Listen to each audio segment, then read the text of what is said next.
Hello, ladies and gentlemen. Welcome to the Onward Master League pre-show for the semifinals of Season 6. My name is NightFiree. I'm joined here by my lovely co-casters Buxton and Sleepy. How are you today, gentlemen? I'm doing good, and I hope you are as well. Sleepy. Yeah, I'm doing well. I've had a little bit of food. About to grab myself a cup of tea and have at the games today. We're looking for some good ones, though. Oh yeah, we got a lot in store today. First up on the docket, Beginners in Blaze, then Globochem SMC. But I think we should sort of run through the whole setup process to this, to what we're looking at today, because it's been a long road leading up to this, and it starts with that Challenger Cup, because we have a Challenger Cup finalist in the semifinals today. Yeah, we do.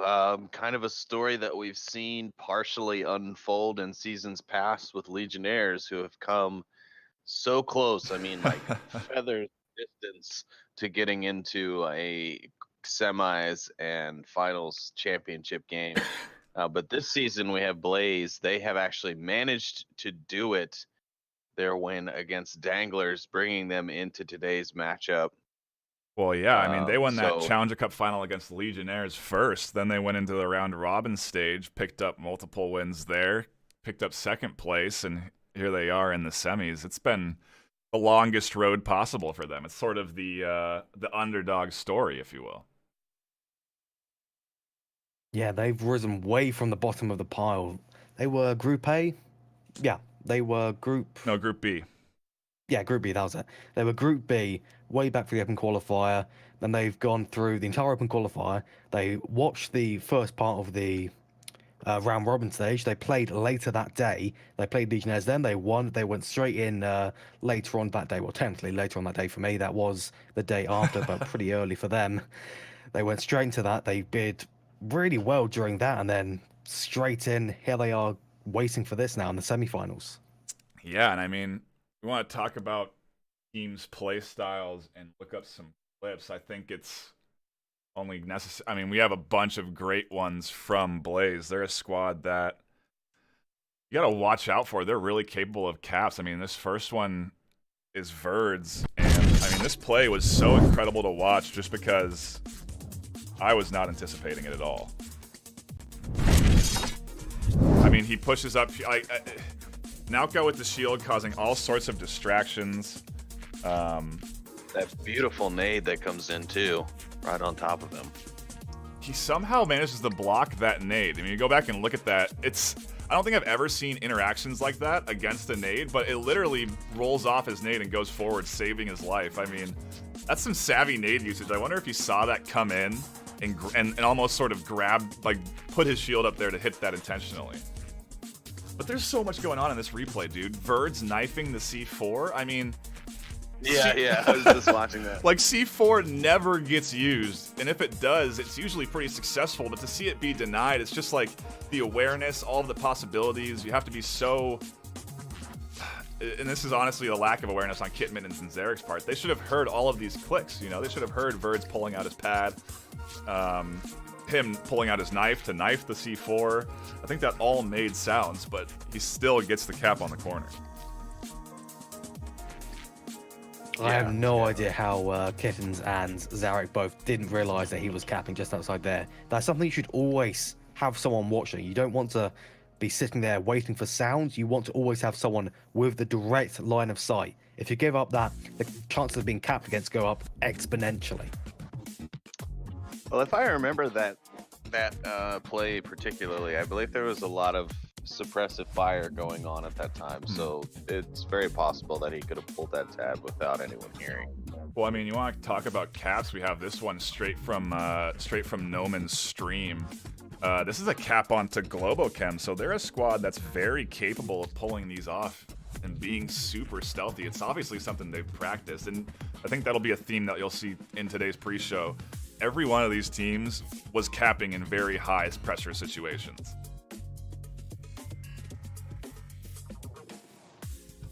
I mean, he barely squeezes the cap in, but it's just I don't know if it's something they practice or what, but to be able to get a cap like that and to punch it in with such little nerves and such little, like it's so impressive to see, because I know personally my hands are shaking excessively right here, but Noman's ice cold.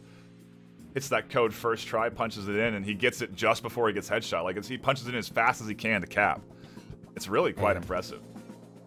I think if you're in like the perfect state of mind, you can get the cap in several seconds earlier than you would normally. There's a very fine line between shaking Met, unable to do anything with a tablet, to being able to get a cap pretty much the second you get inside the cap area. Sometimes you hit that line, sometimes you don't. You just have to hope that you're in the right state of mind when you do go for that clutch cap.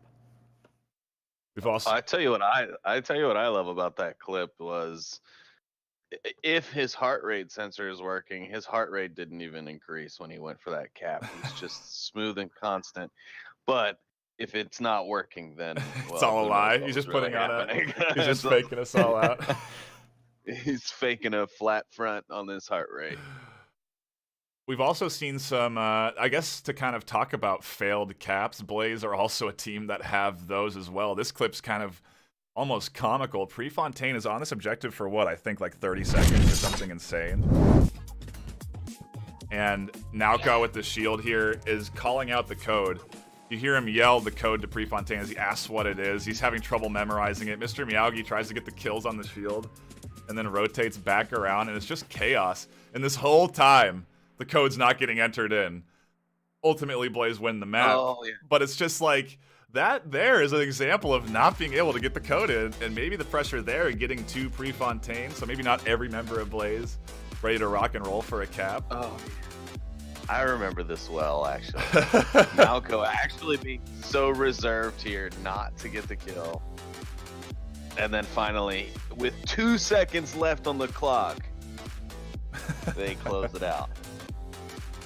If he just hung back and waited, Legionnaires might have actually clutched that round by a miracle. And I guess we'll talk about... Yeah. Oh, sorry, go ahead. Oh, no. I was just quickly agreeing with Buxton. Go ahead. Well, I just wanted to keep us moving here because our game's only 20 minutes out here, and that next game is going to be Blaze versus Beginners. So we'll go ahead now and take a look at some clips from Beginners and what we sort of expect out of them. Blaze, maybe some good caps, some reserved plays, but Beginners, I'm not sure what to really expect. They do have some real interesting caps, like this one against G-Men. They're out. Where I see Woods caps in the smoke, and this is something that I think this team in particular has practiced. Because this takes a lot of guts, but also a lot of knowledge of how thick the smoke is and where it's covered. And Woods literally caps in the smoke. Swooty doesn't take any shots through it. And I think we saw this happen once again in the in another group stage match. So those deep smoke caps are something that we started to see on open maps like Downfall and such.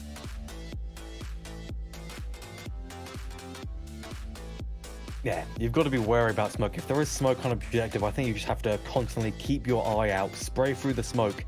Maybe even if it's like kind of a crunch time bit where people are starting to push the objective, it's the final push, there's only a couple men left, you might as well run into the smoke, use it as your own cover, and hope there's no one capping in there. Because really, at that point, unless it's just you left, what do you have left to lose?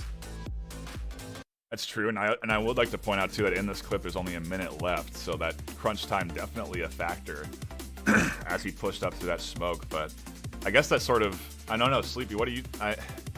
What's your experience with using smokes and caps? I feel like they're more used to cover angles rather than to cap under, so to speak. Yeah, for me personally, it depends. I like using them more to block angles than to cap from within under, because sometimes that can cause issues, and you can also not see someone who might be rushing you on the objective. I like to throw mine onto angles to try and block them, smoke screen them from being able to see out any movement, force them to come out of their hiding as well. Yeah, and I wonder if this is something we'll see more of, because I'm in agreement with you there. I think most smokes are used to deny angles rather than be on top of objective to cap under. But the trend we've seen, and I guess they'll lead us into our time conversation about beginners, because what are we going to expect out of this Blaze beginners matchup with how this beginners team plays historically super slow? Well, I think Blaze is going to struggle a bit because beginners, they kind of like to choke out their prey when they can get them to make some mistakes. They exploit them well. And if Blaze can't adapt to that, I think it's just going to be a bit one-sided. But if Blaze can adapt, if they manage to break through that barrier and kind of fall into a good mindset, it could be an upset. Yeah, I think Blaze are a dangerous team. If they can find that early pick, they are capable of doing it too. We've seen them, find those early downs, just like teams like Globochem will, right? The spawn of a round and stuff. Verds is a very, very good player, a veteran player. Noman, an absolute powerhouse for that squad, and I'm curious to see if you're right, if they'll be able to deal with this sort of reserved playstyle from beginners and a very disciplined playstyle. It sometimes doesn't work out, like we see in this clip here, as they push up against G-Men, their time running out on them. But it's such a rarity that the beginners don't. They'll get down to 10 seconds, but the amount of times that it ends up fully ticking down, it happens for them, but it's not as often. It's just an interesting note, I think. I don't know if Blaze are going to be ready to be sitting around for 6 minutes or for 5 minutes on a round.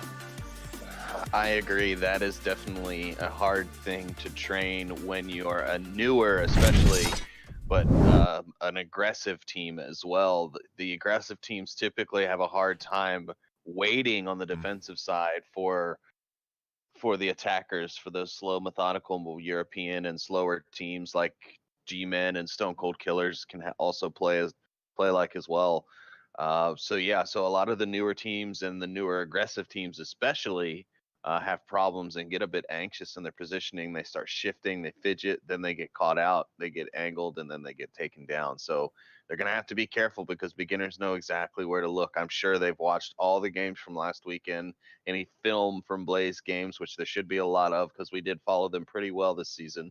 So I'm sure beginners probably have a pretty solid game plan of what they want to do with Blaze.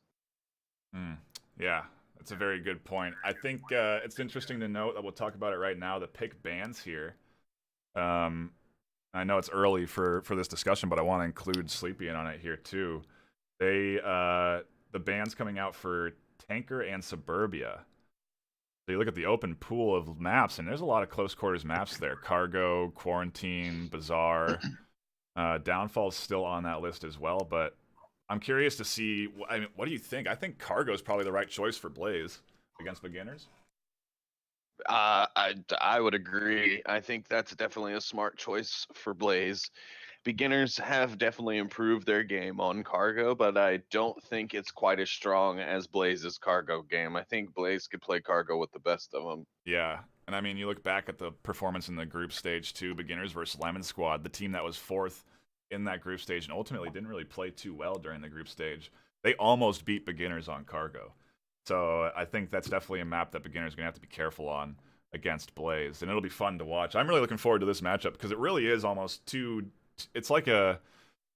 Blaze, in my mind, are sort of like an SMC. They play so incredibly fast, and they also are really getting coordinated now. And so they're a danger when they can play quick. But if you can shut that down...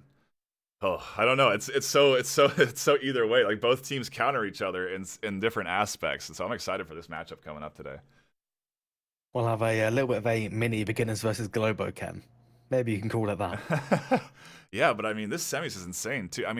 This Blaze beginners match and then Globochem SMC. That next matchup later today is going to be incredible. I think hopefully we'll have some time to look at some clips again and do this for the Globo SMC map. I think that would be something I'd like to try and do if we have the time for it. But just to briefly touch on it, what are your guys' expectations there? I think that's going to be a crazy match.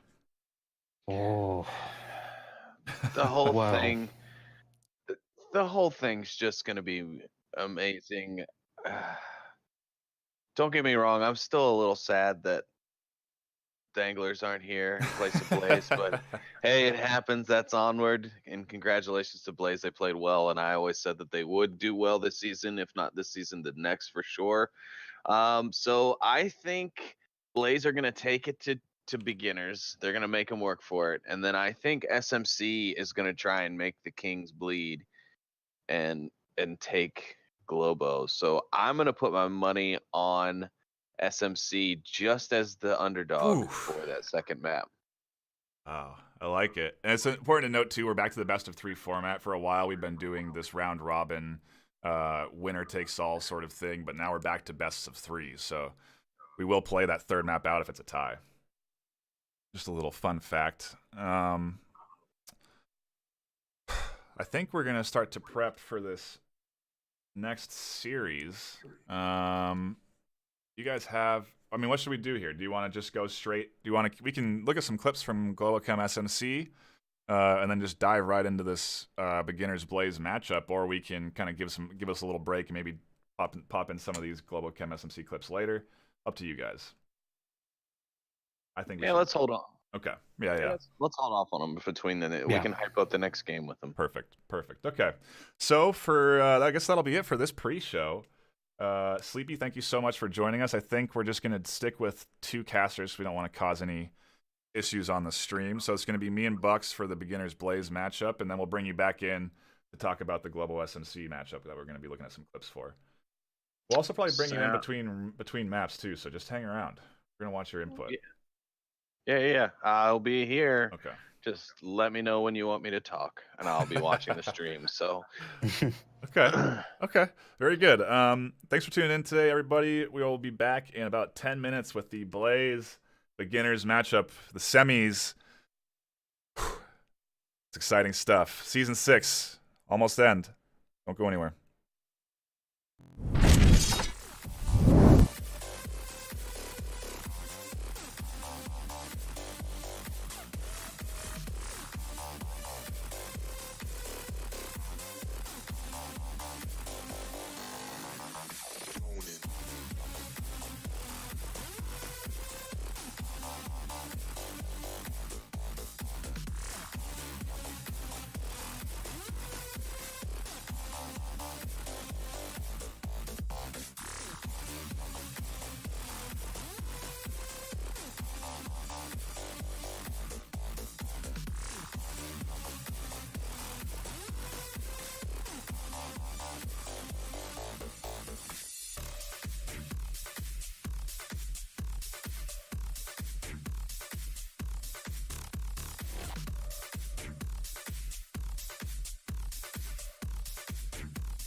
Welcome, ladies and gentlemen, to the Onward VR Master League. My name is NightFiree with 2 E's. I am here with your co-caster, Buxton. How are you, sir? I am hyped NightFiree going into the semi-final match here. Beginners and Blaze, the polar opposites, the yin and yang here. Oh, yeah. Just to quickly talk about our pick bands, because we are going to be getting into this one in no time. The band coming out from, let me just do a quick recap. I need to remember who it was. Beginners was Tanker, and the band from Blaze is Suburbia. What are your thoughts on those? I know we talked about them, but coming from each team, Tanker's interesting. I guess Blaze have been practicing it, and Beginners are worried. I think Tanker is a little bit of a trash ban, to be honest. They want to keep their options open, but Blaze banning Suburbia, that one interests me. Beginners are not exactly the strongest on Suburbia. They've lost quite a few of their rounds on it. Maybe they've been practicing it. Maybe Blaze knows something that we don't, but it's definitely not a strong map for them. That's for certain. Yeah, and I guess because that pool's so open, we do have a lot of options available. Stuff like Bazaar, Quarantine, Cargo, Subway, Downfall. I mean, your majors, right? Your core competitive maps are all on the table still, and we're going to be hopping in to Quarantine. Beginners starting off on Marsoc, Blaze on Volk. This is a good one. I mean, this is a real competitive. I think this map is a really good middle ground of a map to see what you're going to get in a series. Yeah, it's got the long range, it's got the short range, well, a little bit of the short range, it's got a lot of medium range. It's a good kind of base point. Unlike a smaller map that you won't have a lot of rushes coming out, on large maps where you won't have too much sitting about, it's a good kind of test. And maybe that's what Beginners is thinking here. They're starting off with this Quarantine 1 just to kind of test Blaze, trying to figure out how they're playing so they can get their nice counter strategies going. Because Beginners, they are kind of quite well known for their counter strategies, making sure they know what's going on, and once they figure out what is going on, they will have counter strategies specifically designed to stop whatever that is. And I mean, those counter strategies come from videos, sure, but I think it's important to note a little fun fact coming from Peasley in the audience, if you will. These teams have not faced off against each other before. Blaze and Beginners, as far as I know too, have never played each other. Maybe scrims, but I mean, Nope. So they're gonna have to really adapt quick, you know, really go off that video footage, or this is why it's gonna be an exciting match, because we just don't know I don't know what's gonna happen. Yeah, they're the yin and yang, but they've never mixed at all. They've never played each other, not even in scrims, because Noman itself said during the VR Esporn interview, said that they never played each other, not at all. The time zones are too different. And, well, Beginners and Blaze, do they want to scrim each other? Because that's a lot of information they'd be giving away every single time they did. Very true, very true. Talk about Beginners and Blaze. Take a look at the rosters. Over on Beginners, on Marsoc, we have Killinger, Icy Woods, Kensai, Woods 43, and Smoils. Nothing out of the ordinary there. Smoils reverting back to his normal name. Appreciate that. Over on Blaze, we have Verds, Noman, Nauko, Prefontaine, and Cryocell. And they do have a diverse roster, but I think Verds kind of rotates in and out from what I've seen.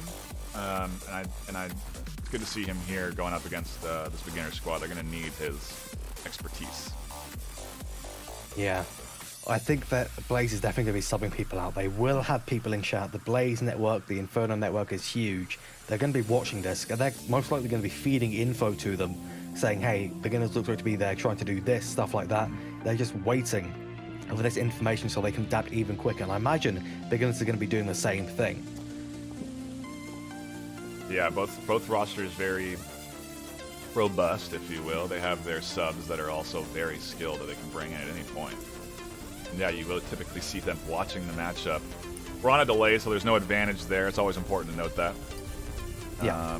You know, so they're not going to be able to give them active information, but they'll be able to help analyze, almost coach, if you will.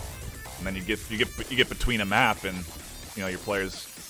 I don't know. That's an interesting. Oh boy, Bucks, we might be bringing up some more ruling discussion that I don't even want to get my hands into. As far as I know, having other players watch the match while it's on delay is a-okay. No, I mean then reporting to active. Oh yeah, that you know? should be okay because it's on Okay. delay, of course. Okay. All right, man. Either way, it is always it's a use of your full network. You know, try and really help analyze and give your team that upper hand. And I wouldn't be surprised if they have their main strategy map, whoever that is on the side of Blade, just in this lobby, not in the lobby, in the stream, watching it, trying to get that initial impression of beginners. Because they have, of course, never played them, as we said. So they want the information, they want it as quickly as humanly possible. So losing their main strategist for the first couple rounds, not really too big of a price to pay, considering the information that they will get out of it.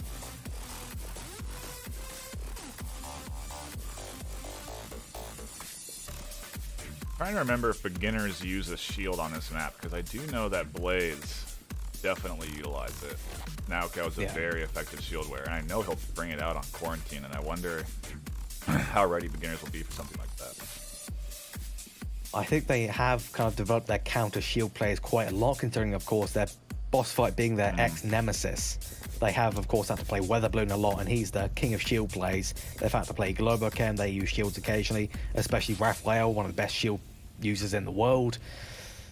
So they definitely have the strategies, but do they have the kind of counter strategies for Blaze's particular style of super aggressive double shield play?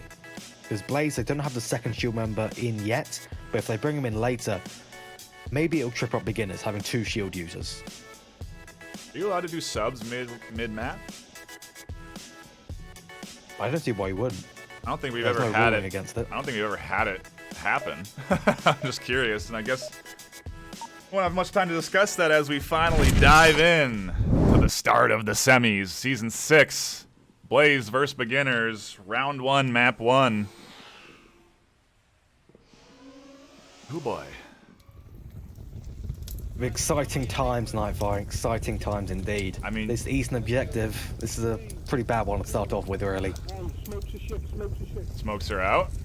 They are pretty effective. Icy Woods, Woods 43, and Killings are all watching. The cross is going to be there. It's a little gap. The shots don't land. They do. Finally tagged through the smoke. Verds goes down. He is resable. No, he's in not. fact, Yeah, wow, he got instantly headshot. killed. That's a very unlucky early pick, and that's what we were talking about before the pre-show started. We were saying that if you get picked at the start against beginners, the chances of you winning that round go pretty much straight into the bin. The early picks from beginners can be utterly devastating because they know what kind of holes that pick will open up in the defending team's defense.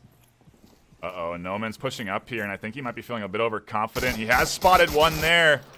The shots don't land. Now they know he's tucked into this far north side. One is in the north. He's on the north. So he's revealed his position. That might slow up the beginner's push, which is good, because if you can delay beginners, you can end up forcing a full time on this team. I mean, look how far back they are on this objective in particular, one that normally you can push up pretty easily into this like tank courtyard without any issue. They're very far back still.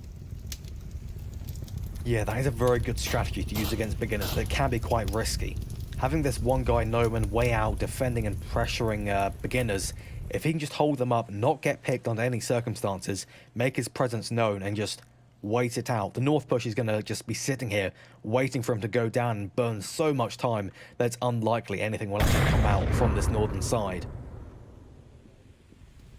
They're making their move into that middle courtyard area and starting to take control of the south.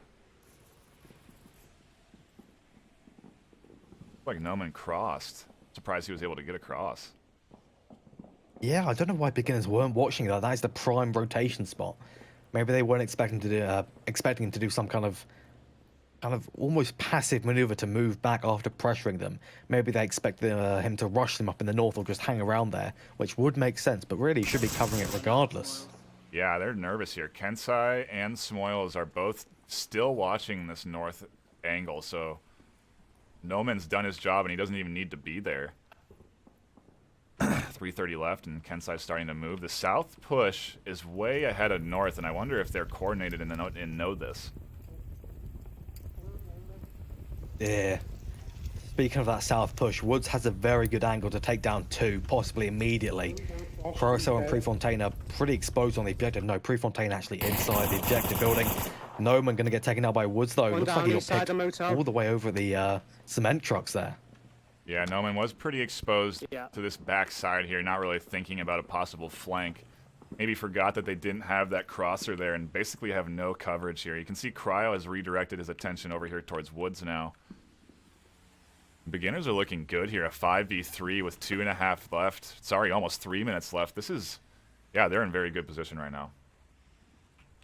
Yeah, losing that southern defender can be absolutely devastating. If you lose a southern defender, you give up the access into looking through the hotel window, well, the motel windows. You lose the access to the stairs, which are already kind of risky, and you lose access to sitting around the objective in the open. That is really bad. In fact, the south is so important that often you'd have 2 people cross over and the entire team use smokes to get them across. Because really on this objective, there is no real other need for nades, smokes, except for this southern cross.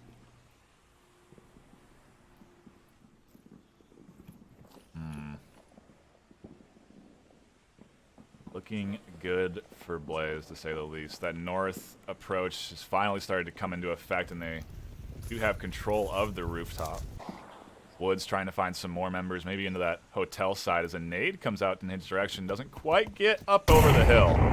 Ooh, that was close. Almost had the magic Further, roll that could have there. been devastating. Yeah, that would have been a bit of a legendary Hail Mary. Blaze really need an answer back here. They really need a pick, but they can't go looking for it, or they may get caught out, because right now they're really surrounded in their positions. It's a tough spot for them. Beginners are starting to choke them I'm trying out. to spot this rock guy the whole time. I haven't seen him. Yeah, this is exactly what beginners excel at. The north side is a little bit slow. Looks like they may still be waiting for a flanker. That is probably a good kind of maneuver. They have Smalls waiting there, but there is no flanker here. They can bring him in later, but Here there is only 65 seconds minute remaining. left. He's got to speed up. Beginners are moving in. The smokes are coming out, covering their angles. Cryocell and Prefontaine, the 2 defenders inside that risky remaining position from Nauka. I wonder if he'll start to abandon that. Finds Woods with a sniper pick from the SV98. Killinger with a nade onto Cryocell. Will Prefontaine get the res in time? Doubtful. He's pretty out there. Killinger confirming that. Prefontaine comes out around, finds Killinger. Kensai picks him off at the wall. 35 seconds left. Naukow's here, and he's tucked inside now. Confirms 1 with the pistol. 30 seconds left for Kensai to push up as he finds Naukow. Beginners take the first round on Marsoc 1-0. At least they didn't get the cap. I think that's what Blaze is feeling right now. Not getting the cap. That was a pretty solid defense there, though. They could have defended that south side better. Nauko, I think, had a really good angle there. Getting that Woods, that was beautiful. The sniper shot, I like it. You don't see it too often on this objective. No, and I think it's interesting that he's using a bolt action too. That's something that I haven't seen happen very often. Nauko does like his bolt action, so he likes to one-hand them. Gives him some very nice stability and also lets him very quickly put the next round in. Allows him to churn out those shots at an alarming pace. Beginners with a good start though. Kensai, their team captain, 2-0. Technically not their team captain. Killinger does handle most of the stuff. Is he? I believe Kensai is the official replacement due to some past drama. Well, they need to figure out their rankings, because Killinger is their co-captain, according to things. Don't believe he's technically allowed to be the captain, but that's old stuff now. That happened like last year. Regardless, we still have many rounds to go. Blaze, they could still augment things. They could still augment their defense, their offensive strategies. That one round is not indicative of the following. That is for certain. We can't expect anything to go one way harshly in this kind of matchup. Yeah, I do agree. I think, I don't know. Blaze are going to have to prove that they can find those picks and find the trades, because they just couldn't battle that back enough. You know what I mean? They lost people early and then weren't able to find any more picks. We'll see how this round kicks off for them as they cross the street. Fontaine and Nauka almost taking shots. Nauka with the sniper looking for him. And Noman finds IC Woods. An insta-kill for Blaze. on their Marsoc That's a round. hell of a cross-map shot there with a hollow. That is something to be impressed of. Bird's pushing up his fire going out here. It's a bit of suppressive fire, it seems. You can see here, versus the Blaze Smokes, beginners utilizing 4 smokes to make sure that they had this street completely doused out to allow Smoils and whoever else they had cross south. And the smokes are dead on as well. It covered every possible angle they could have been seen crossing over south. Woods That's something they train for. Gas station. Woods almost caught one out, but now he's known here on the south because I don't think Blaze were ready for that at all. Here comes interesting. The drone from now. That's an interesting move. Not sure where it is. The northern side, just by the tank area. Now moving over towards the northeast, where Nalco was the previous round. Rather Noman. I believe they may be trying to use it to clear out the motel, see if there's anyone in there, which they should know that there is not anyone in there. Taking a very roundabout route for it. Yeah, I hear it over here by the... Should have spotted the 2 members on the objective. I have no idea where this thing is. It's way up in the south now. Oh, It should be there's- spotting Woods anytime. Oh yeah, I see it now. One thing that I think this round will be very clear on is if Blaze did their homework. Beginners have played all of these positions before, multiple times. Smoils on that blue dumpster, Woods up in the South Hills, 2 on objective, and the 1 go to the north that got picked off. It's stuff that they've all done before, and if Blaze realise this, we could be seeing members of beginners drop like flies.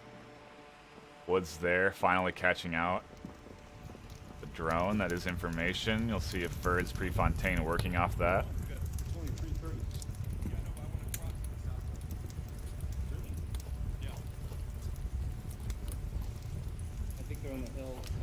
They seem quite apprehensive though so far. 3 minutes 30. We're only getting 1 smoke to allow Noman to push up to the same building that Smalls is next to. Yeah, interesting. They want to cross over there, opt in to attacking that south defense. Nalco now taking some shots, and Bird's almost getting picked off from that south side as he tries to answer back.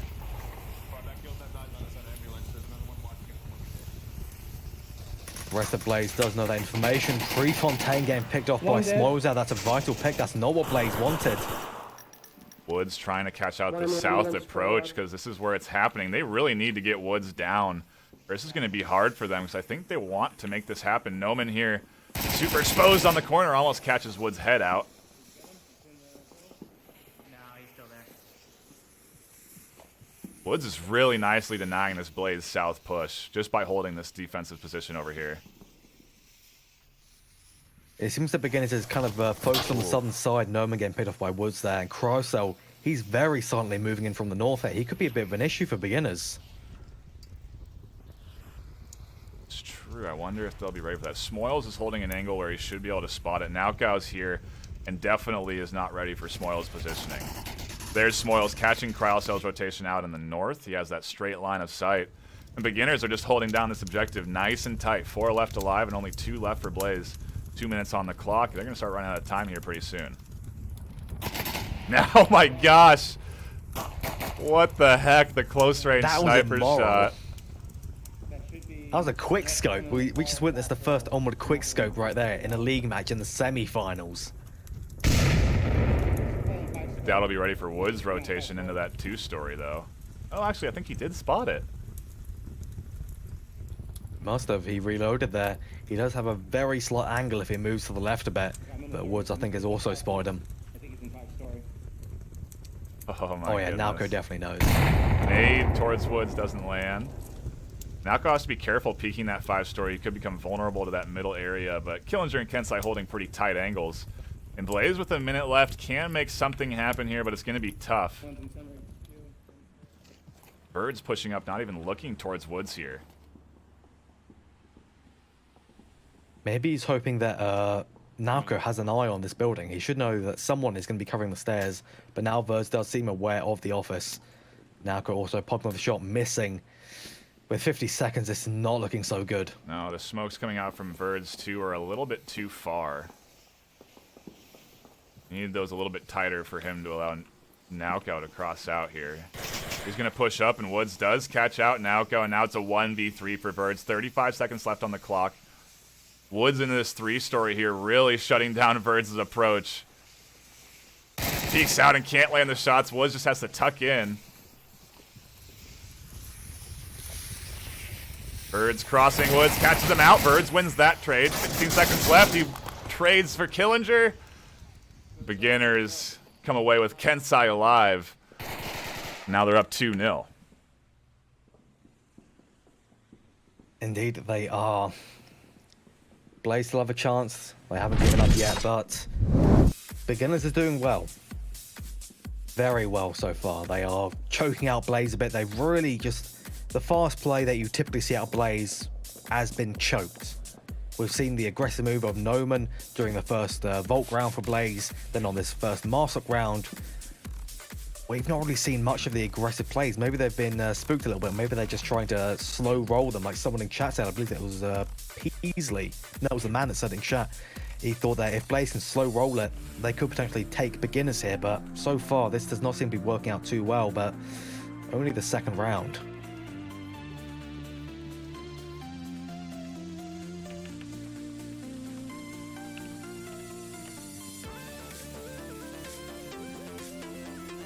I suppose that Beginners is definitely the #1 in the world for a reason. What do they have? They technically lost that title to Globoken thanks to the Season 6 Button Cup match, or do they still hold it as they did win OC5? Say that again? Would you say that Beginners is still #1 in the world despite losing against Globoken in their Button Cup match? The technicality. I don't know. After their performance in group stage, I think it's a little bit more up in the air, to be honest. You know, I was thinking that, yeah, they're definitely still a top-performing team, but they almost lost the map to Lemon Squad on Cargo.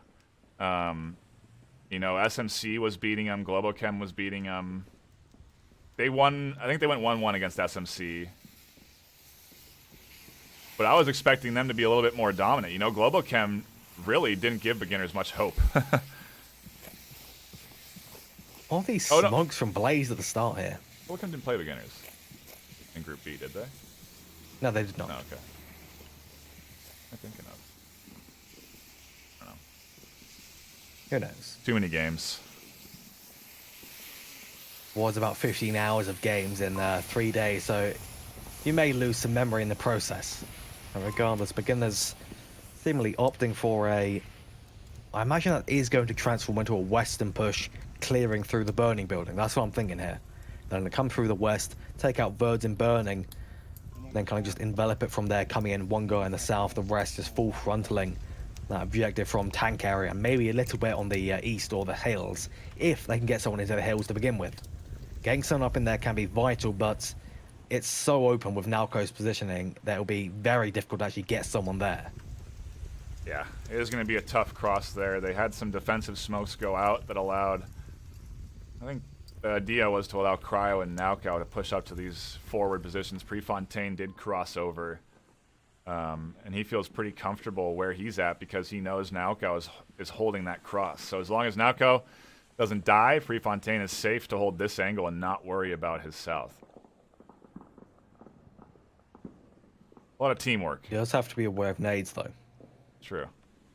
This is a very common position. One nade, boom, insta-kill. We do know Beginners is good with their nades, so it would not be out of the question to see that. Taking stock of the map here, we have some shots coming out towards the northwest. Birds trying As far as to no find one them. can see Woods up there. None too. It's a hell of a long-range shot.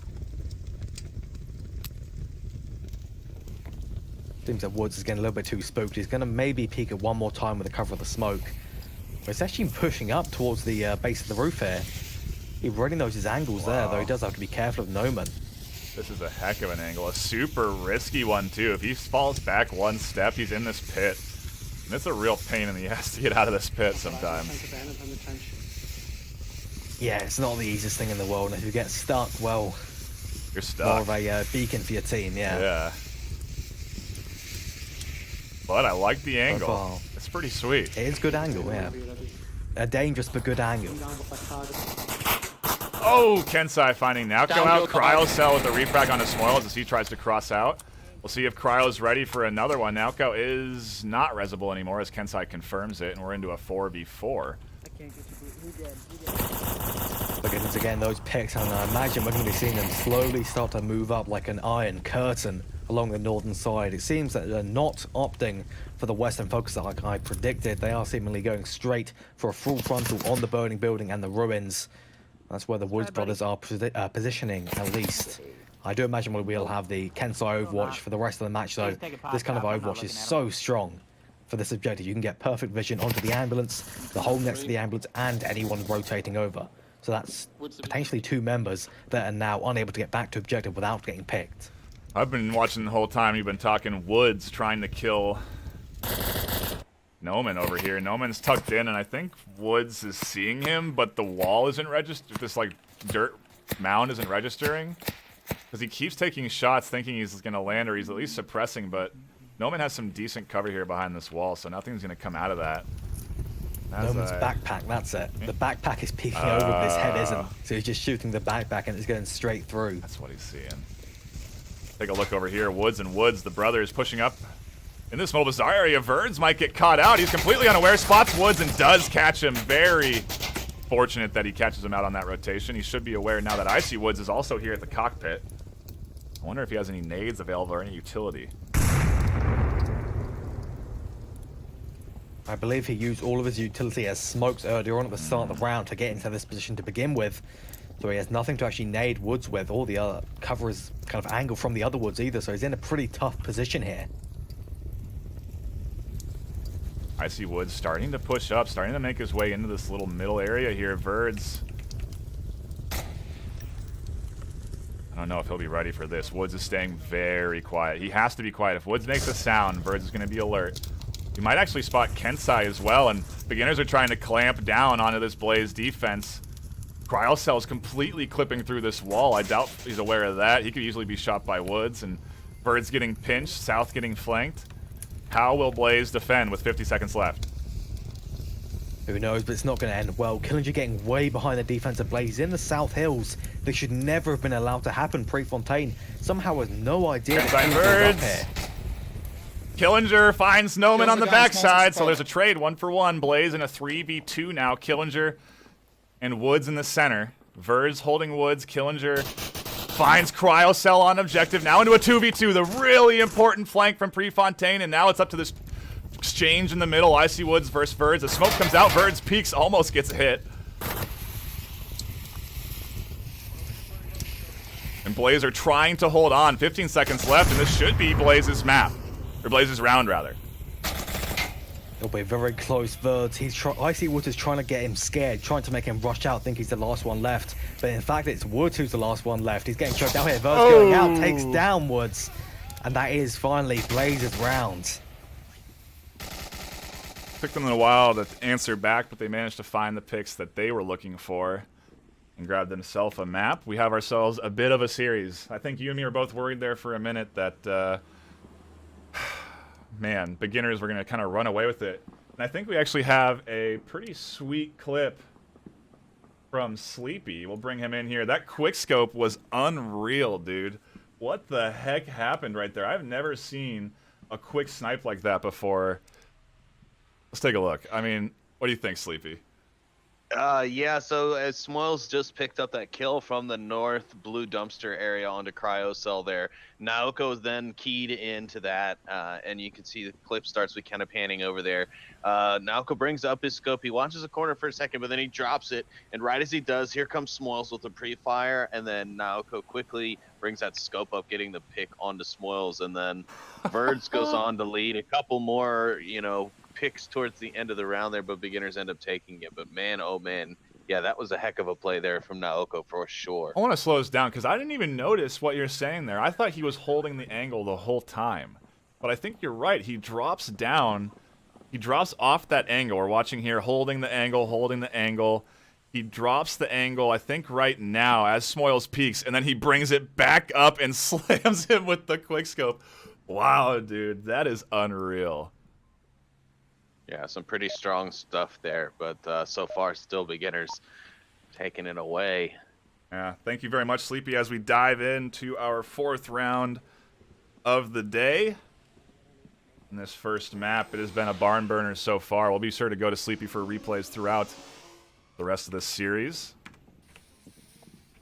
Thank you much, sir.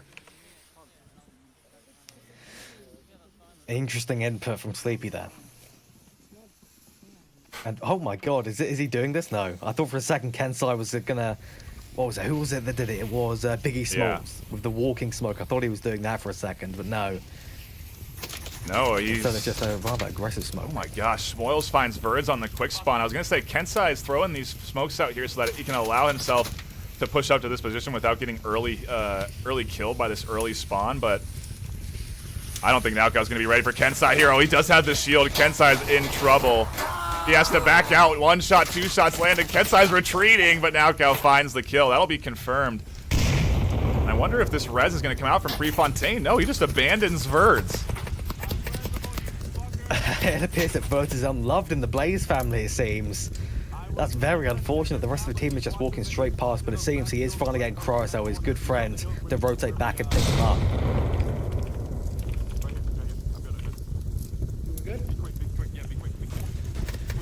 Cryocell picks up Verds. Naokao in an exchange with Smoils here, and this shield is wreaking havoc against beginners.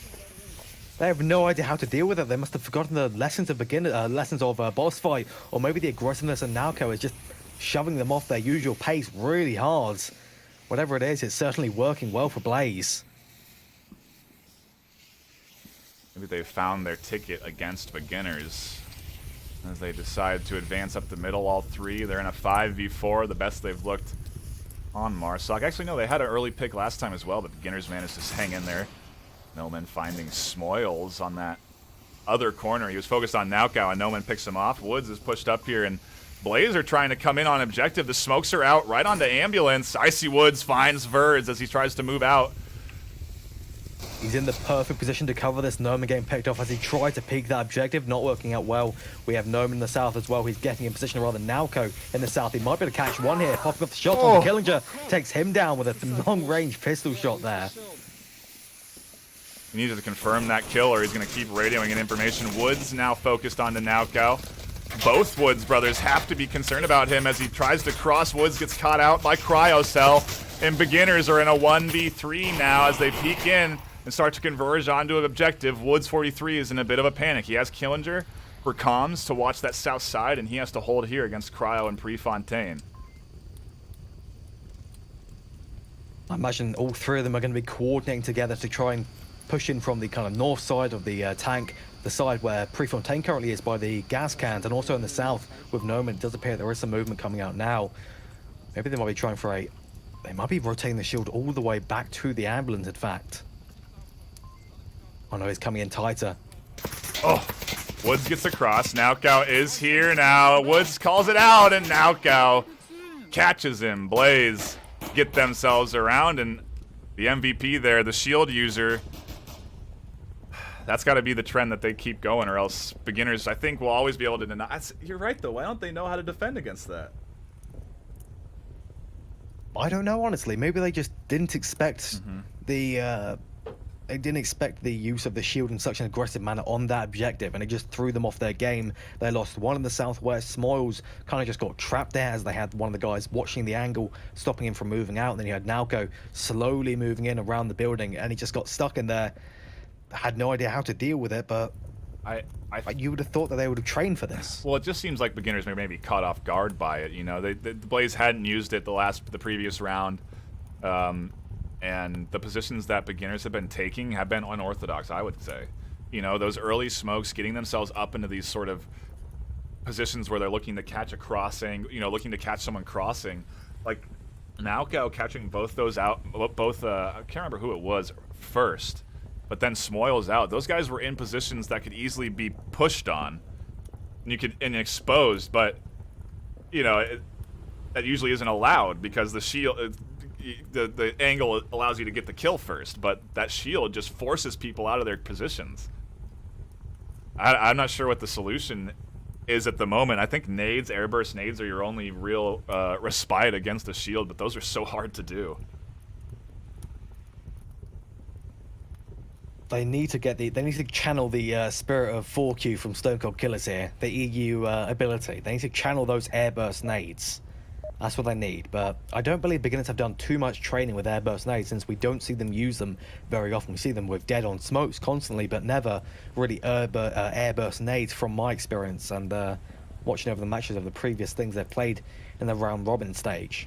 I don't think either one of these teams are like I'm really used to seeing airbursts come out of. You know, we talk about, it's funny because when you talk about SMC, I think nades are one of their strongest offensive abilities, like one of their strongest offensive tools. Maybe it's the map. Nades of SMC Tactical can be diabolical. Yeah. Here come the smokes. If Big Blaze are paying attention, it should be information, but I don't think anyone has an angle here. Nice, easy cross. Those are great smokes, too. Look at that line. Perfectly placed. That's certainly beginners for you. Wow, that is a thing of beauty. Speaking of other things, what is this Nalco? Insane flank going way to the south of the map. He's going to try and deal with Smoils. Are they expecting this already? Oh, I thought you were going to be talking about their northern flanker, too. I don't think Nalco is going to be ready for Smoils, especially since Smoils is tucked in. Oh, no, Nalco, he heard it somehow. He must have just seen the glimpse of him as he went around the corner. He's backed off now. He called it out. So they know one's there. Prefontaine, he's pushed up to this rock.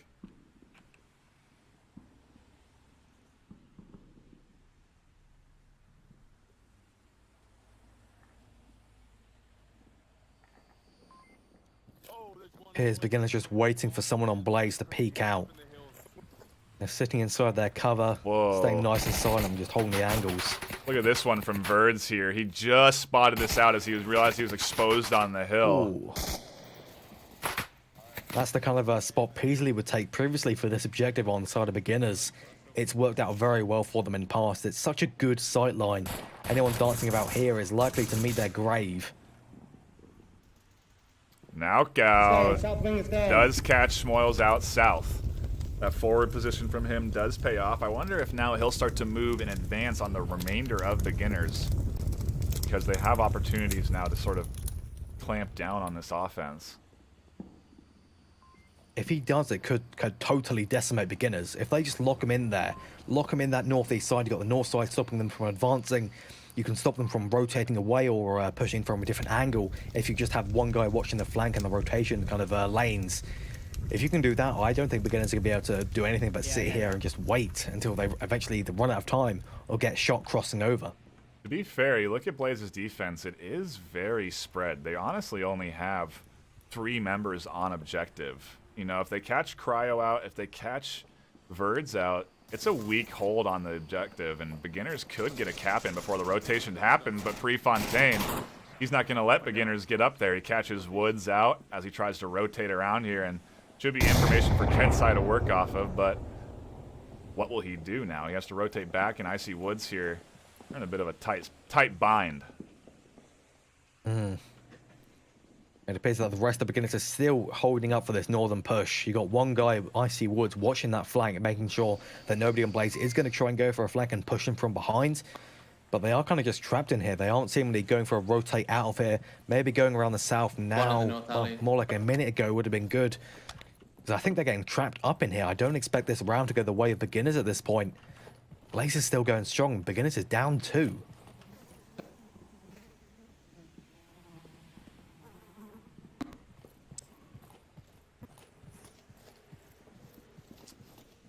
Jones, Kensai, and Woods, all 3 moving up as a squad, holding their angles, watching their backs. You can see that real disciplined teamwork here.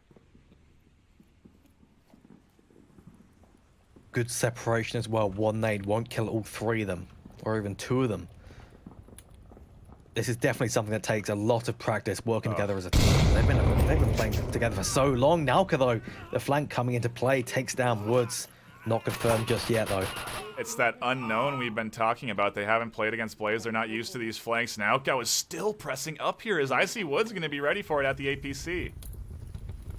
He seems to be ready for it. Kensolo getting down from the ravine, finished off as well. Naoko's trying to peek out. He does not get shot, luckily. But nade coming out, this could be devastating. Nice flash out to him. Killinger is finding some picks on the objective. Cryocell finally finding him, and now Naoko finishing off Icy Woods. Blaze take the lead for the first time on Quarantine 3-2.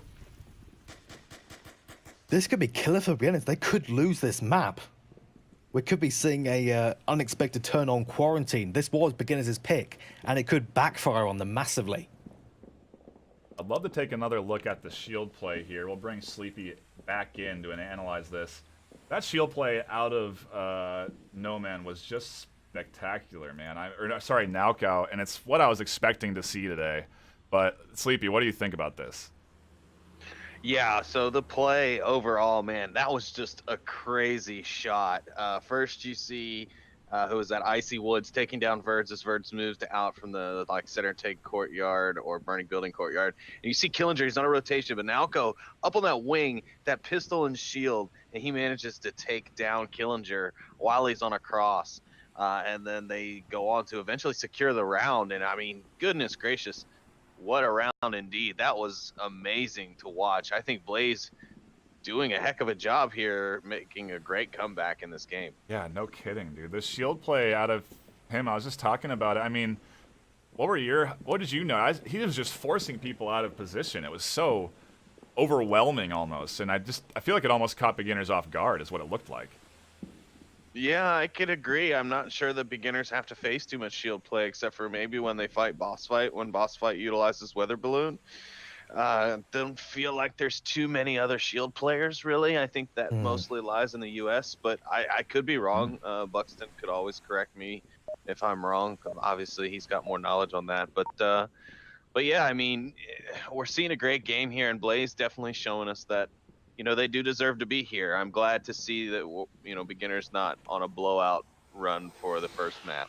Completely agree as we hop into round number 6 on this first map. Blaze have taken the lead. Sleepy with an excellent analysis. We'll continue to go to him for replays throughout the day.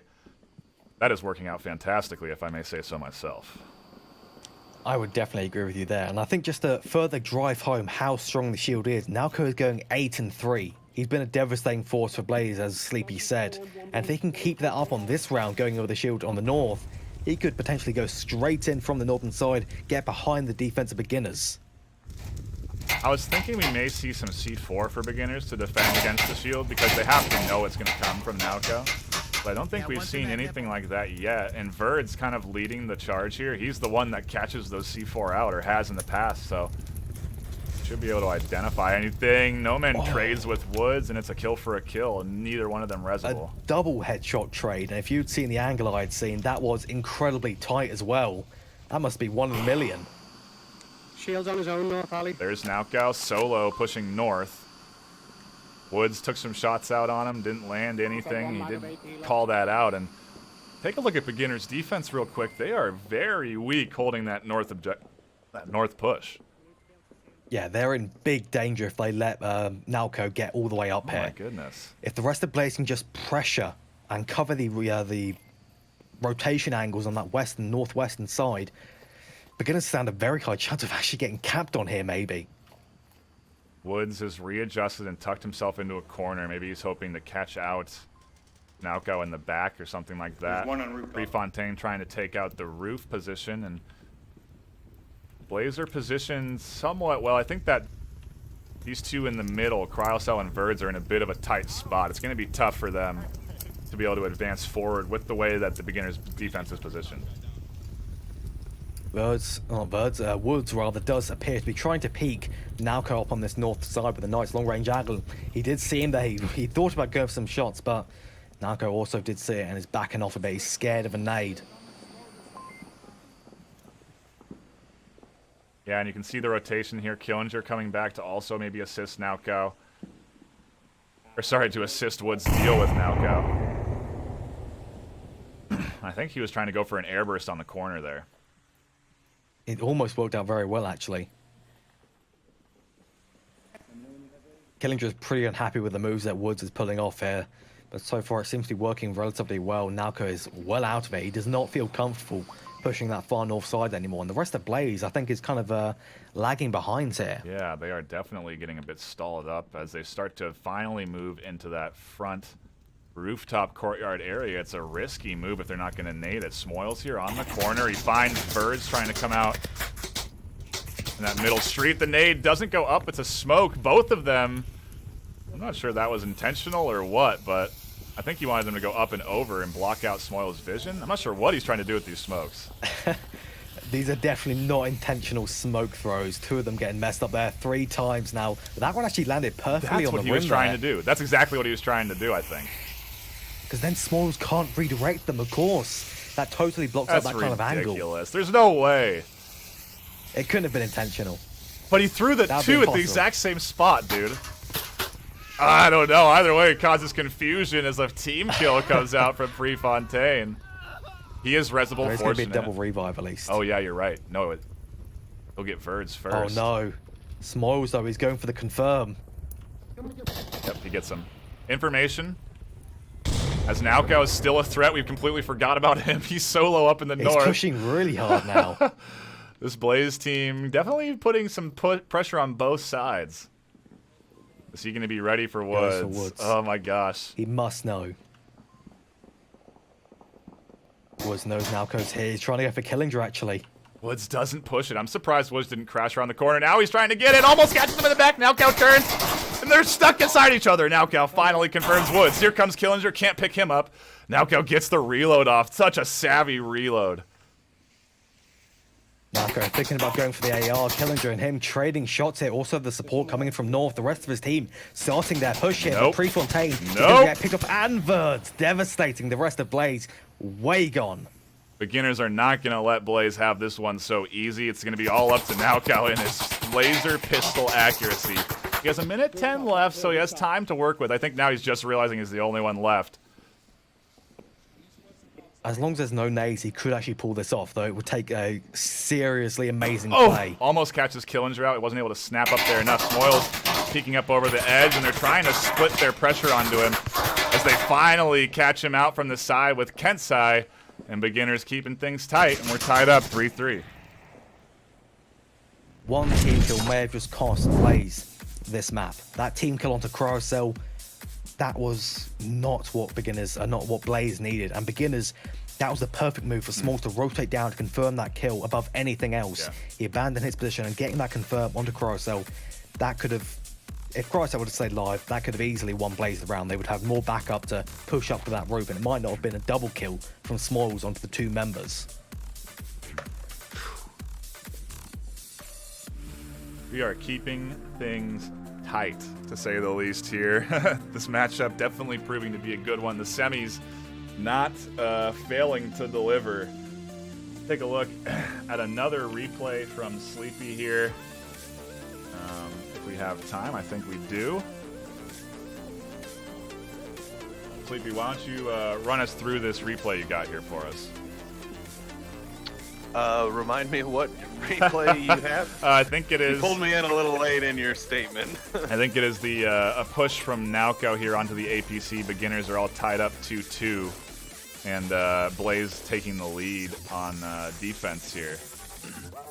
Just a nice hold right. from So them.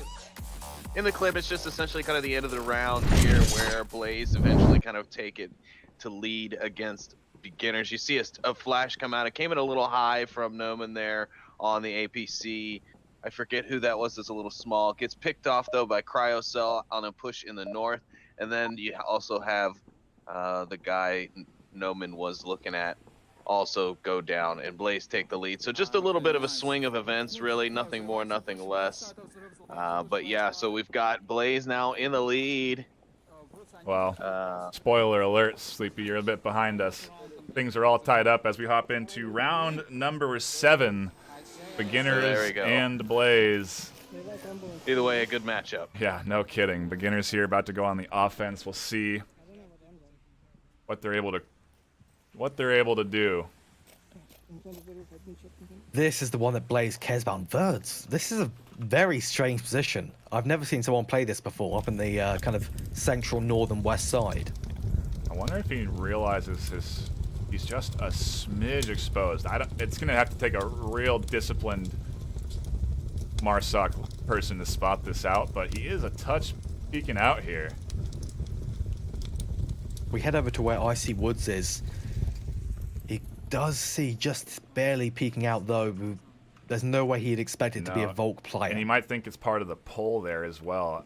Yeah. Is he spotted? I don't know. He's looking over there. I don't think he spotted. His back's off. What do you think that position's meant for? Because he's just holding that cross angle, I guess? I think it's to cover the base of the roof and also allow him to pop up, throw some nades if he has any. He doesn't appear to have any nades, so it appears to just be something to cover this base of the roof area, maybe pop up and deal with the trench if need be. You can hear Birds Yeah, telling him. Birds, he's being told not to peek, yeah. Prefontaine in a really exposed position. He's finally rotated around. I was worried that he'd be picked off here because he has had his back to this entire west rotation, but off of Verd's commands, he's adjusted himself here. It's a pretty good objective for Blaze to be defending, especially with this kind of spawn. It kind of makes it very difficult for beginners to back off and come in from another angle. And you can see it is working out for Blaze to get that one pick onto the north side.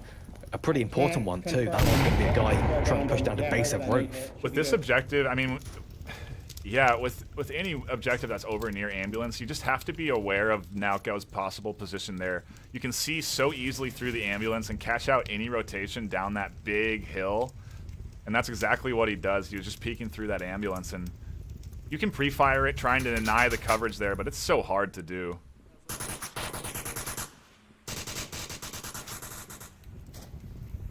Woods and Verds still hasn't been ID'd by the enemy team. Naoko doing work over here at this ambulance side as he peeks up over the hill, catching out Kensai. 11-4 now for Naoko. He's a serious driving force against beginners here. And beginners 2 men down, they are seemingly on the side of Blaze having a very strong chance to be able to take this. There's beginners are not in good spots. They're kind of getting strangled by Blaze here.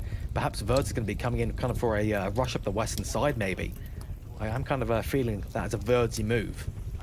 He's being very disciplined here. Actually, he just peeked a little bit around that backside. I wonder if Woods spotted him.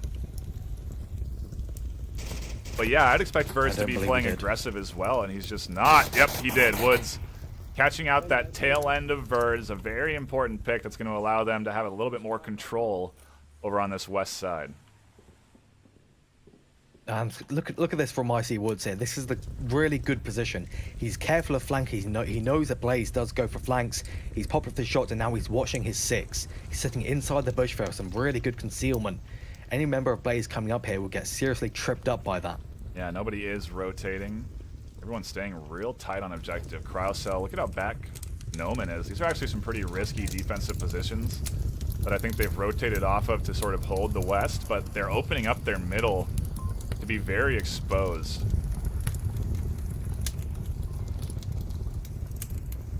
There are some gaps he's looking here. a little bit rough now. 2 minutes left on the clock. We're all tied up 3-3 in score. Beginners down a man in a 3v4 now.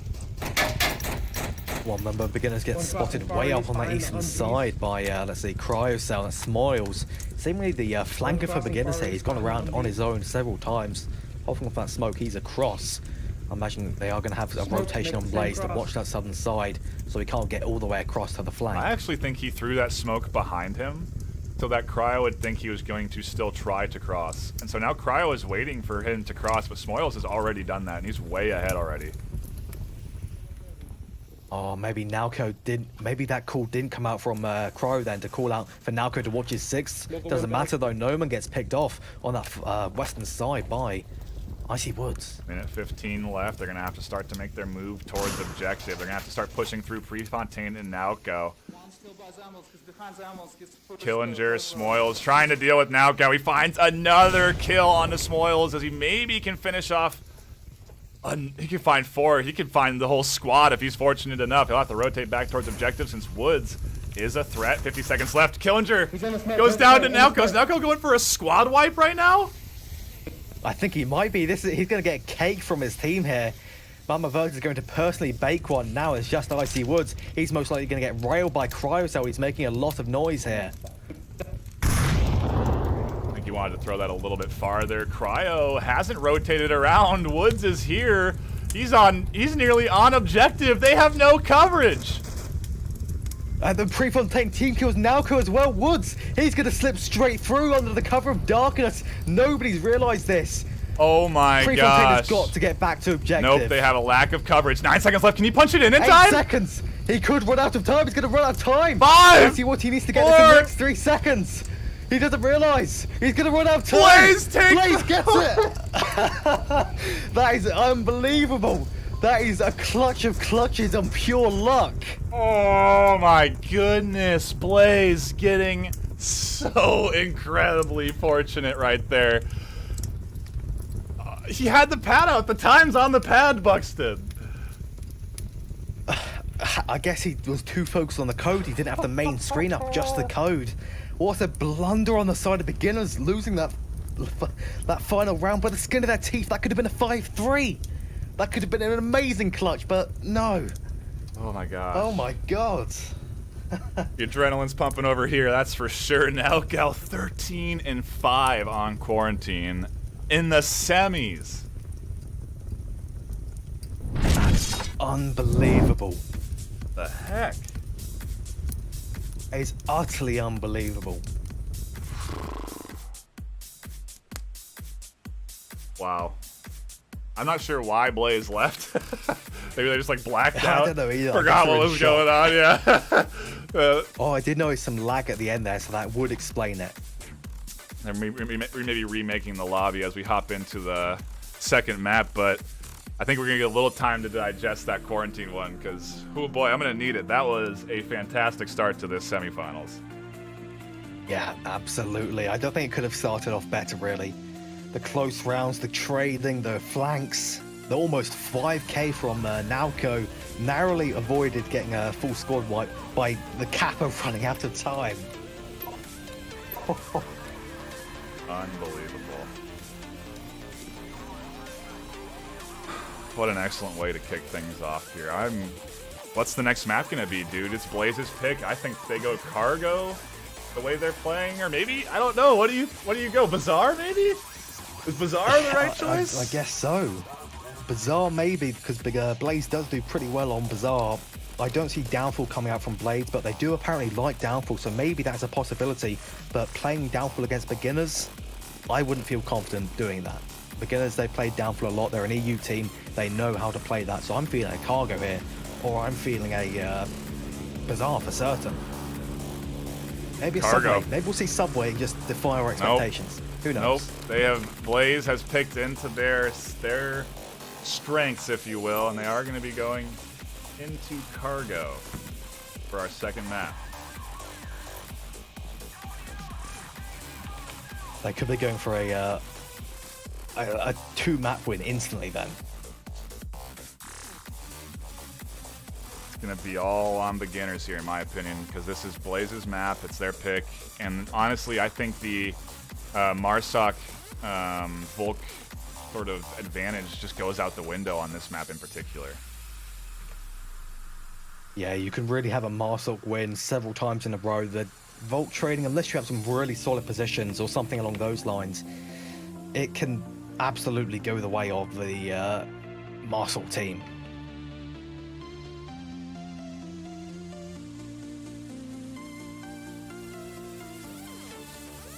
Man, that last round, that is unbelievable. I mean, we talked about it in the replays. Beginners are a team that love to utilize their time. More often than not, it works successfully. It worked more often than not in that map. But it failed them when it mattered the most. And their time, Yeah. they didn't manage it properly. And that slow play style, that's the ultimate biting you in the butt right there for playing slow, Yeah. you know? We do have some roster changes for Blaze here, though. And not some unsurprising ones either. Oh, let's take a look. Over on Blaze, we have Nauko, Verds, Noman, Batman, and Not Ready. Brian, the team captain, he was watching that previous map as well, so he knows how beginners have been playing the last map. So I imagine he's going to be bringing some new information in, as along with Batman as well. I'm not entirely sure on Batman's particular strengths as a player. Maybe he's very good on cargo. I don't believe he's a shield user in any case though. This is definitely Blaze's map to lose in my eyes. They are such a good team. And yeah, we talked about the double shield. We're probably going to see it here on cargo out of Blaze, I would think. Now's the time, right? Absolutely.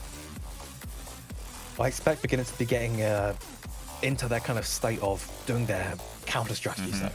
That last map did not go well for them, and every time they kind of go badly on a map or on particular rounds, they go into a state where they sit down and they focus on things, and it just ends up totally turning the tides. And maybe beginners are going to try for that here.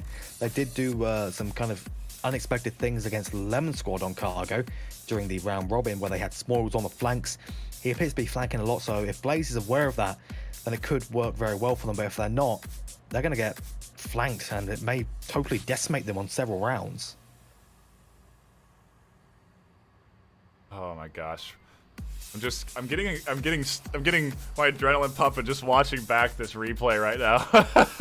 Beginners and Blaze. Oh my goodness, what a fantastic way to end that round. We're definitely gonna have to pull Sleepy up, but to clip that one and have his thoughts on this, because we're still waiting for these squads to ready up. Obviously, they're probably pretty shook up from that round too, so they're taking their time hopping into this next one.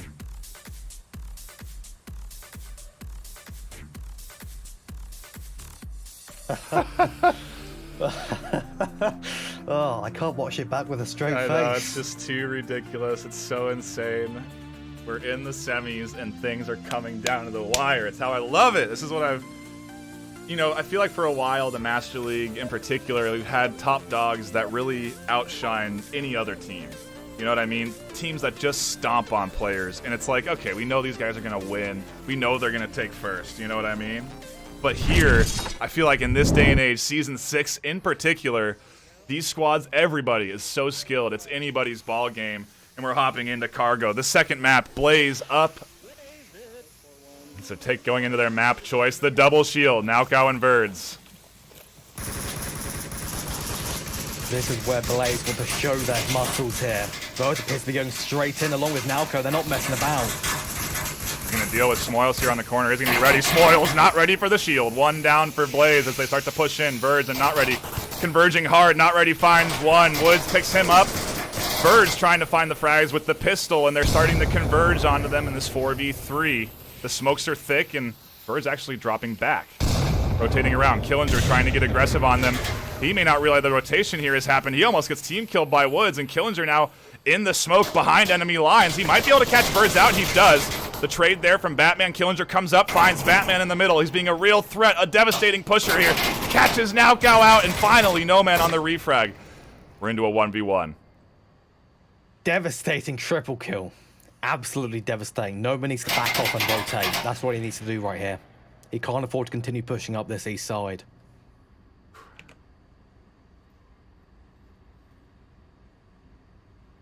Wow. That's one way to kick things off. It certainly is. I can't believe that's something that you wouldn't expect from beginners. Killinger getting aggressive, pushing for a flank. I've never seen Killinger do that. Not once. It was Kensai, wasn't it? That's definitely a bit of a change. No, it was Killinger going into the Oh, flank. you're right. It was Killinger. I thought it was Kensai. Kensai was picked. You're right. All right. Noman's backed off though. He's rotating around for the western side. This is the correct move. All the time in the world, too. Everything happened in that first minute. And if he can pick up some utilities, nades, that would be perfect. But this has suddenly gotten very silent. All of that tenseness just exploded in the first 60 seconds, and now we have it building up again. 1v1, both sides desperately wanting to get this first round. Neither of them want to give it up. If Blaze can take this, they have the pace. That could take them so far, and if beginners lose this, or rather if beginners take this, they could get back the pace and totally turn Blaze on their heads. Absolutely. I think beginners may be reeling from losing their map as they take this first one. First round, rather. Beginners. A nice Volk defense, although very close to being lost. Killinger, the MVP of that round, I'd say. I mean, Absolutely. That was... Beginners could have easily lost that. If not Ready had just been a little bit more cautious pushing out and going for Kensar on the northwest side, that could have been easily a push straight onto it, smother them, and maybe even cap it if the eastern side was too slow rotating. Anything was in the realms of possibility as they were pushing up the western side there. let's pull up Sleepy to hear his thoughts on this series so far. We have a little break. We'll take a look at that round-winning cap. And, man, is your heart racing as much as ours right now, Sleepy? What a way to end that map, huh? Oh my gosh, yeah. Jesus, I feel like, as my clip is lovingly entitled, I should say, Lady Luck has spoken. Oh man, because that's exactly what happened in that clip. Whew. Yeah, you're going to want to keep your eye on the next round, too. It is a bit of a barn burner to start Cargo off. I mean, this series so far is delivering. I am really excited to see how this Cargo map shapes up. Yeah, it's such a great game, but yeah, beginners, of course, failing to secure that objective in time, as we can see. He had plenty of time had he just been a little bit more aggressive. They were completely unaware of his presence, so they weren't even checking for him. And yeah, so they take the first one by the skin of their teeth and by luck, surely and sorely by luck. Yeah. Thank you much, Sleepy. We are going to dive into our second round of this second map. So loud. Pop over. I don't know to if I can beginner's take some side. more action-packed rounds, NightFiree. I'm going to keel over. I mean, hopefully. Oh, I was going to say you might have a break, but we've already got a trade. Killinger finding all sorts of kills here. A bunch of members dying as they try to get aggressive, and Blaze could be throwing this Cargo map here if they keep playing like this. They tried the aggression, and beginners shut it down. That is, I think, the perfect counterplay. All of that suppression, absolutely perfect for stopping Blaze in their tracks here. We did have the trade between Noman and Icy Woods, but the rest of the beginners totally on point with the spray through the doorways. They're into a 3v4, a real clutch res coming out, and Spoils trying to find some kills here. Can't land any of the shots, and still haven't crossed that midway point. A vast difference in play styles here. Yeah. Is Nalco thinking of getting aggressive here? He's getting awfully antsy. I think he might be trying to look for an opportunity to slip through, take a guy down, then go for a flank. It's a very risky It's certainly move. looking like it. Yeah. Oh my gosh, Woods there. He's looking for the refrag. Nalco peeks and can't find him. Woods crouching down just at the right moment. Underneath the container there, devastating. You have to be so careful of your feet position when you're around this objective area. Wow. That's a really tight shot there. Something these veteran teams will look for, and maybe Blaze aren't used to, because again, they have never faced off against this beginner squad.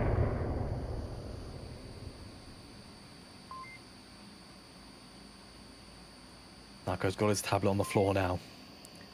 Just holding this angle, he knows, well, he should know that someone's going to come around and pre-fire, so he can't afford to make any noise that gives away his exact location.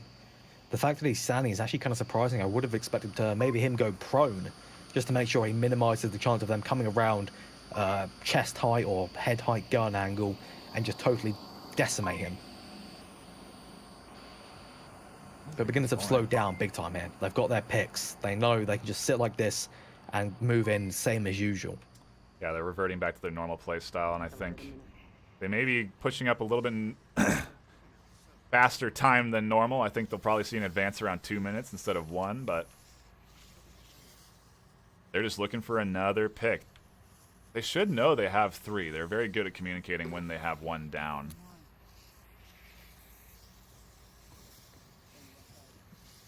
Oh, those perfect smokes. Unreal. That one thrown from Woods, that same Both of smoke these, he dude. crossed there. What the heck? That's unbelievable. Fantastic. How long have they practiced these?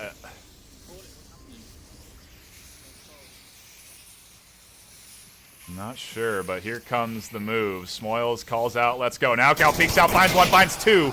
a quick trade. We're into a 1v2 now. The res probably coming out from Kensai, making it a 1v3. Oh, Noman just missed Woods in the flank. He's going to have to try and push back the objective and ensure no cap. This is not looking good for Noman. This scenario is bad. Yes, it is. He drops back around. Still doesn't see anybody in these smokes. Here comes a nade over towards this corner.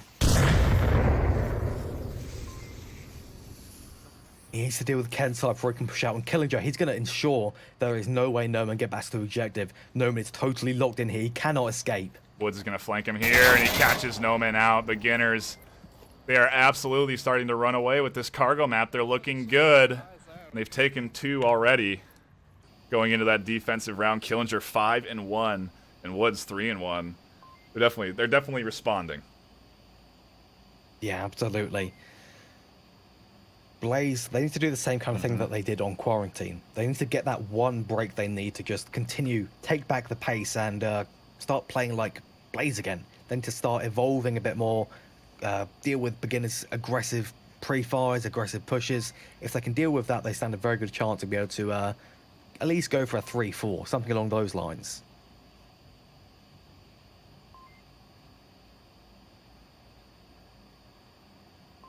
But regardless, I think this is going to go all the way. Regardless of who it goes to, it's going to go to a 3-4 for somebody. I would be hard-pressed to believe a 2-4.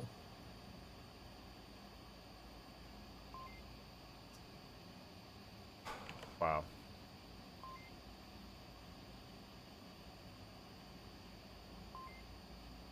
Killinger 5-1. He's wiped the whole squad of Blaze 2 rounds.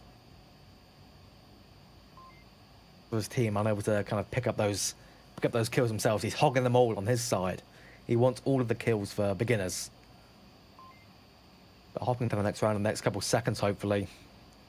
This is the important round. If beginners can pull this one ahead, Blaze, I don't think stands any chance. We'll see. I absolutely agree with you. This is the round that Blaze need to answer back, and we'll see if they're capable of doing that. Round number 3, map 2. The total scores so far, Blaze winning the first map 4-3. We're on our second one, and they are down 0-2. If you are just tuning in. Yeah, I'm seeing NightFiree. I'm seeing some C4. Woods is handing over to Killinger. Kensai has some in his hand as well. Oh, this is aggressive from beginners. Yeah, that's what they're going to do to deny that's what they're going to try and do to deny the shield. And it's going to be right behind Verds. He's not going to be ready for it on that wall. Not ready is pushed up. Smoils catches him in the back, but not before Woods. Uh-oh, a little team kill going on here. And that is not really very beginners-esque.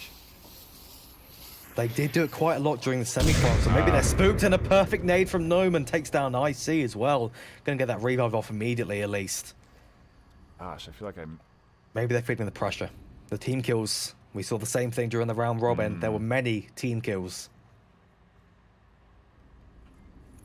Yeah, that is true. We just haven't seen a lot today. Which I think is maybe a point. Something to note out. I think we've had 1 or 2. Maybe that's the 3rd one today. Blaze seemingly slowed up, though. They have a man advantage. The western side pretty undefended, but Killinger and IC both have the angle to defend. Oh my gosh, the nade off the back wall catching Kensai out. Fantastically tossed, and if they rotate around to get this res, it could mean another going down. Very risky. Is Killinger. He is going to be able to go around there and pick him up. Here comes the smokes. One smoke going a little bit too far, though. Verds has his shield. We haven't seen that play during this current round, but now it appears he's going to start pushing up the western side. The shot's ringing out. Shield, though, blocking everything.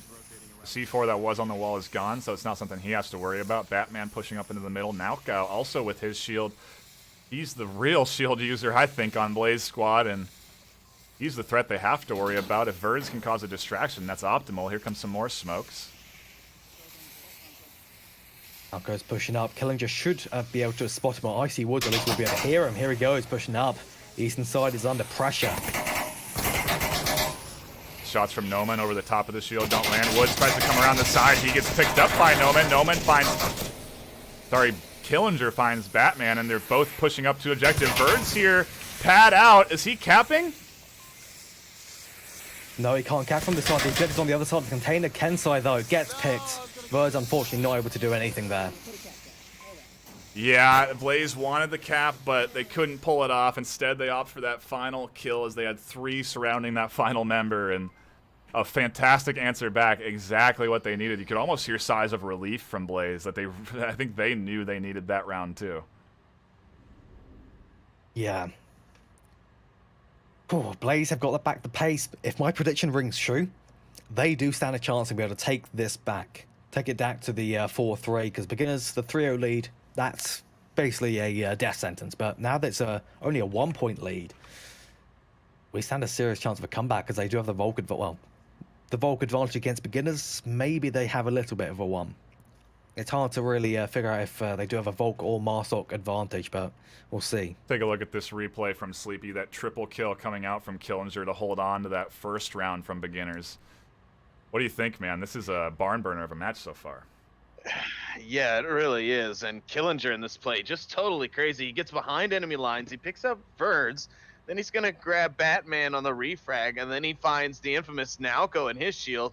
And he just, on adrenaline alone, just takes him down. But immediately gets refragged following. But that was a key tide turner in that first round. That was definitely beginners to lose. And they definitely did not, thanks to Killinger's triple there. And then, as we've seen, he's done more damage in the next round. But, man, yeah, such a great game so far. I'm so excited to see where it goes here in the future. I totally agree. As we dive into round number 4, Blaze hanging on. Score 1-2. Beginners going on the offensive now. We'll see if they've continue their offensive streak, so to speak. I do believe Blaze are expecting beginners to act aggressive. I just heard a call from, I believe that was Naoko there. Might have been Noman, actually. Seems they are preparing for something aggressive, regardless of whose side it is. It's going to be some aggression. Early picks, early suppression. It is abundant. I can't hear you, Buxton. Totally just deafening. So much suppression. I think they must have every LNG slot filled, every drum mag handed out. And a nade almost catches Killinger there. Just so unfortunate, landing just on top of a container. Holy cow, the suppression. Jeez Louise. At least Blaze didn't completely succumb to it like they did last round. They almost did. They almost started to fling themselves into that free fire. They held off. Woods catches Naoko out in almost the exact same position. Beginners looking to take another Marsok round as they go up 5-3. The rest of the defense, only one man on objective. That one man, Batman, not ready in birds. They're in some dangerous positions. They can't exactly come back and fall into the objective if the man on the objective does go down. So maybe beginners could get a cap here. I don't expect Blaze to allow it. I do expect them to just run out straight into the open if they do see a man going for the objective. But one look the wrong way and boom, you've let a guy pass and go to the objective. Look at All this. one mistake, that's all it takes. C4 from Birds is tossed out. I wonder if he realizes his leg is somewhat sticking out of that building every once in a while, and I wonder if beginners have realized it. Quite a common position, so I would expect them to pre-fire this or nade it or whatever at some point, though. Where is that C4 planted? Ah, just there. Yeah. It's risky. I feel Actually, like it would kill him. He'd blow himself Yeah. up, yeah. Maybe he feels safe behind that crate. I guess so, but his legs are definitely poking out and will get blown up by that C4. Gonna have to crawl across the rest of the map.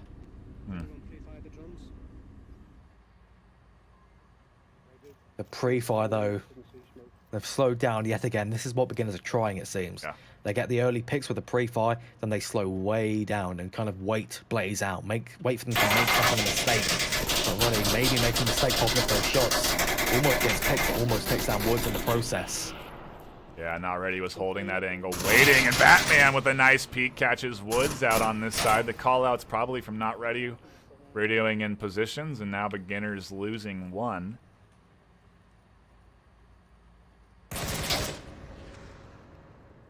That was a very good rotation from Batman, but he may get picked here peeking out. Icy Woods seemingly trying for a long-range peek onto the objective. Nade from Batman's coming Damn, out. nade from- Yeah.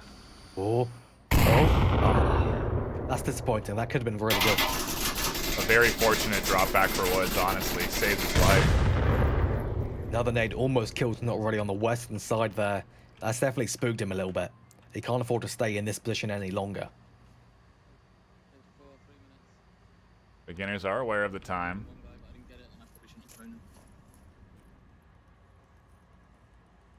I'm really surprised if Birds hasn't been killed with his foot peeking out here. I guess they've just not spotted it. It's quite low to the ground. Surprisingly, beginners, they've not done anything. They've not moved from their positions. I would have thought they'd at least be clearing these kind of sheds by now, but no. They definitely seem aware that there are people on each side of them, so they're being very cautious, waiting it out. Did you hear that from Killinger? Yeah, he's in so much pain right now. Like just prone into his wall. Very uncomfortable when that does happen. If you lay on your wire, that's even worse. Woods gets picked off. That's a vital pick for Blaze. That's what they needed. Batman doing some serious work.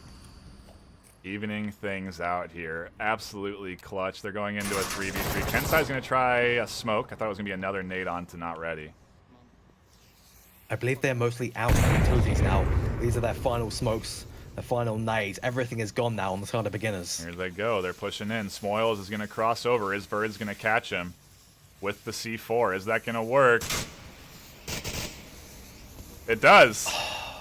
The C4 didn't kill Birds either. He's going to go flank now. He's going to get down Kensai, looking for Killinger. Can he get Killinger? Killinger is aware of it. He's going to go around the corner. Birds gets picked. Now it's just 1v1. Batman's super exposed. Killinger is going to peek this corner. No, he's not. He had Batman out in the open, and now he's dropping back with a minute 10 left. This is far too close, NightFiree. This is far too close for a fourth round. Blaze are just trying to hang on. Beginners, if they take this map, they're looking very good to grab cargo. Blaze's map choice from them, and we'll go into that third one, which will be beginner's pick. I'm going to guess it's going to be Downfall. I would imagine so as well.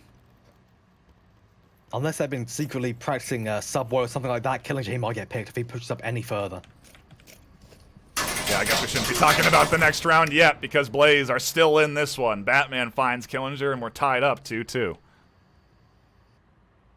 Batman, he put some serious work in that round. Some serious work. He got Icy Woods on the east. He got, I believe, the other Woods brother on the east side as well. Then he picks off Killinger there as well. That is... Dude. He easily won Blaze that round with his rotations and his peaks. Easily. Batman has been on point, man. He just won that round, and you could take a look at this replay before from Sleepy here. This fantastic nade out of him, this long-range one. Sleepy, take it away, man. Oh, man, yeah, so a fantastic nade coming out from Batman, as we can see, onto Kensai's position. This was after Blaze was kind of slowed up. Some team kills came out from the beginners, so not a great thing. Already some utility used up. Kensai does eventually get revived here, but Blaze does manage to pick up the round. But, man, that grenade, the arc on it, just so perfect. And it does pick up its intended target, which was Kensai. And it does force beginners to then use more revive utility. Got to pay attention to the next round too, because Batman just goes off again, and he has really proven to be a strong performer for this Blaze team on cargo. He's definitely, I think you're right, sort of keeping them in it. He's the guy that's allowing Blaze to find some choice picks and get themselves a couple of rounds, and we're going to be going in to round 5 shortly. Things are all tied up here, Sleepy. What are your thoughts? I mean, boy, it's a good series. It keeps delivering. It hasn't stopped. I don't know. Like I said, Blaze is here for a reason. Let's see if they can manage to knock out beginners here in round number 1 of the semis. Dive into the 5th round of this second map. Beginners and Blaze squaring off. This is the important one. If Blaze can get this, they stand a really high chance of being able to defend. But if Blaze win this and Beginners aggressively push this objective next round, it could be devastating. Woods with a trade there on Noman. We're into a 4v4. Woods 43 also pushing up pretty aggressively. I'm really interested to see how these guys are trying to answer back on these shields. They tried C4, it didn't work. Now they're trying to push up and get into these spots where they can catch them out. And Woods 43 is just waiting for Naoko. Killinger catches out, not ready, trying to do the same push Naoko did. And I think Woods may be able to catch the side of Naoko. No, here goes the res. He catches one. Catches Naoko out as well. A real nice move from him. Batman now getting super exposed. Luckily, ducks back in, and Blaze are getting shut down. Birds with a nice kill from the shield turns things into a 2v3. Possible res. Batman finds Smoils. Verz finds Woods, confirming it. Killinger trying to pick up the shield user. Can't, and we're into a 2v2. Kensai and Killinger, the only ones left on the objective. If Batman and Verz can communicate, get some nades from their friends' corpses on the other side of the map, they could just pepper the objective from a distance and take him down. But no, it's Batman. He gets too aggressive with the peak. He gets taken out by Killinger. Now it is just Verz. Can he pull the shield off? I think he can. Where's the object?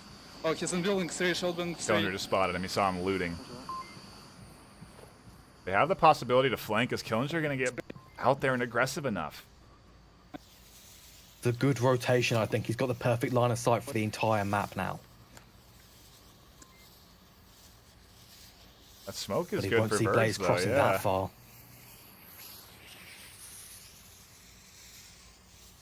Kensai can't see him either. He could get way to the south without anyone realizing here. He has all This the is the time in the perfect world. rotation for Verz. There is literally nothing better he could do in this kind of situation.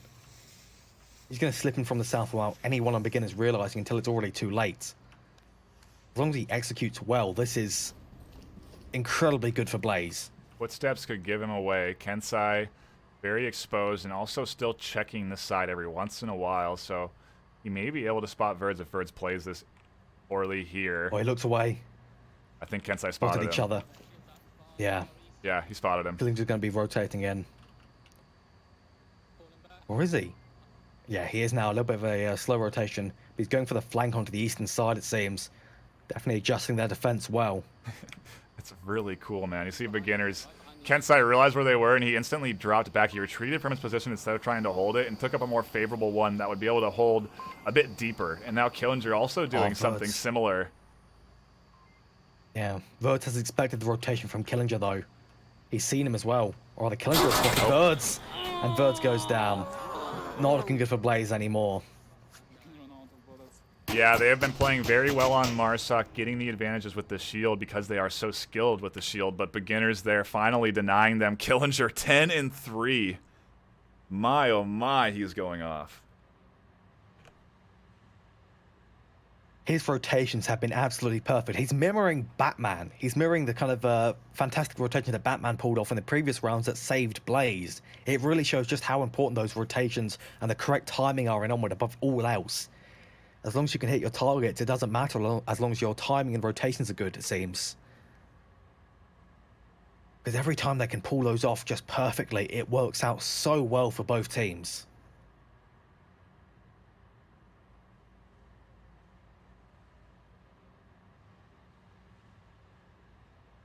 It's going to be the round that Blaze needs, though. If they can get this round, it is a harsh objective, so I do kind of expect Beginners to rush this, maybe. They may feel confident going into a Volk round 3-3 on the side of Beginners, maybe. But maybe they just want to be safe, play as usual for this round, rather than doing anything risky like a rush. But the rush could also pay off so well just by taking Blaze by surprise, because the Beginners have not actually done a full-on rush yet. Not during any map. Yeah, it'll be interesting to see some shield and smoke play out of Beginners. The way Blaze have been playing defense, though, I don't know. Beginners with their early suppressive fire, it definitely has worked out. They've typically caught one trying to rotate right away.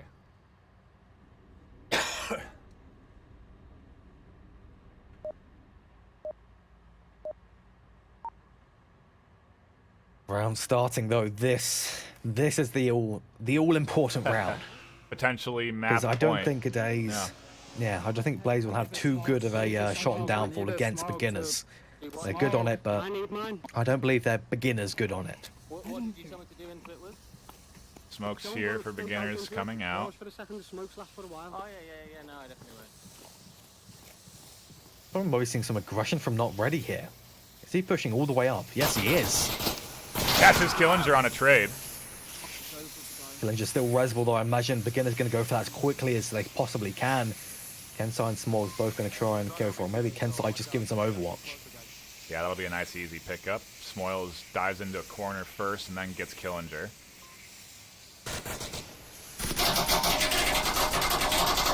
Birds. I'll be trying to go for a slow flank. Yeah, I think I see that as well from Naoko.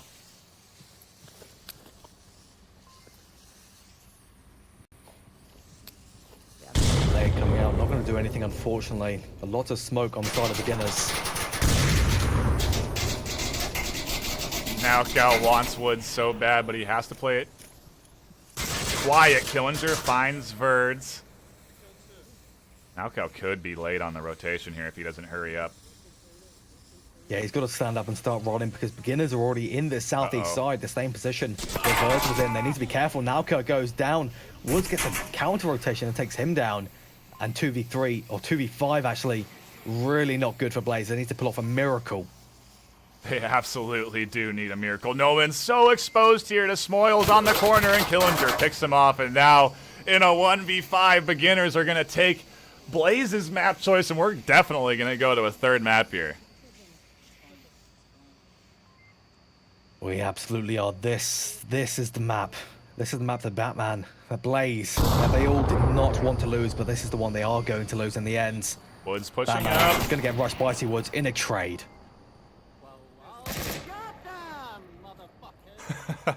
Celebratory words. Some celebrations, yeah. Yeah, Killinger 13-3. Killinger doing his own, going off himself on cargo.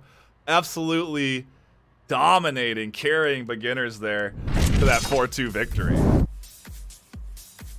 Yeah, that was easily what Beginners needed right now.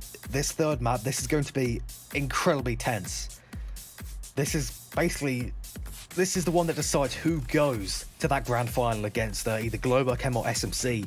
No one's sure who's going to win either at this point. It could go either way, but whatever it is, it's going to be utterly insane. Wow, wow, wow, wow, wow.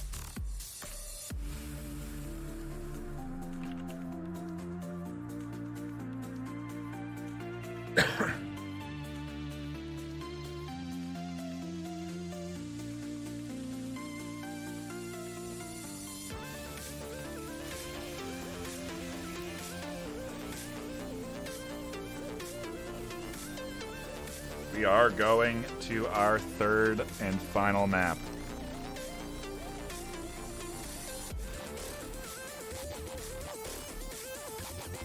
And it's gonna be Downfall.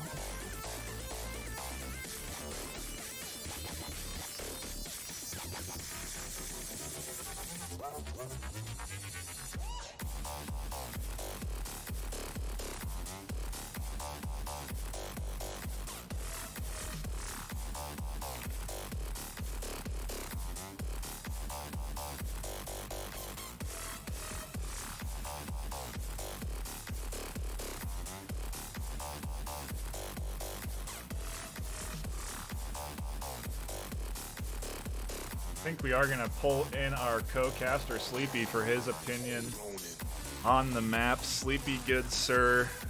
We are going to the end of the wire, if you will. The final map, Downfall. This series so far, I mean, Killinger absolutely carried them that round. What are your thoughts on that fantastic beginner's win? Oh man, that was crazy. He was able to go monster mode once again and just kill it for beginners. He is definitely carrying them quite well, as is Woods 43. But Blaze definitely fighting it out.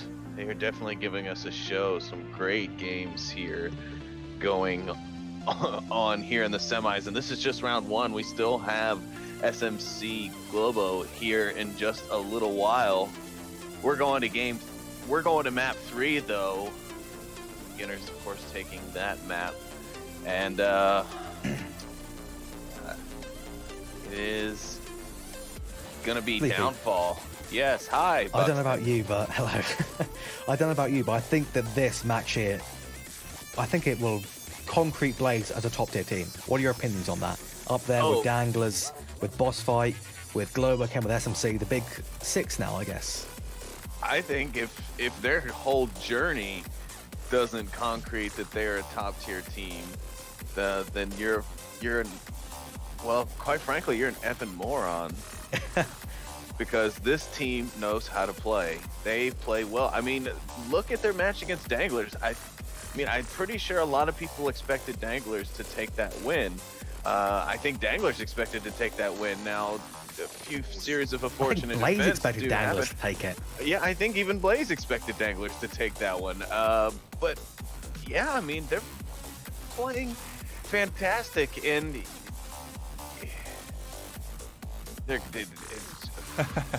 I'm just speechless. Yeah, we are in. And we are into a really good series right now. I'm excited to see how this downfall map is going to shape up. Beginners starting off on Marsoc, Blaze on Volk. This beginners map pick. But I mean, what does that mean at this point? Both teams have lost their map pick.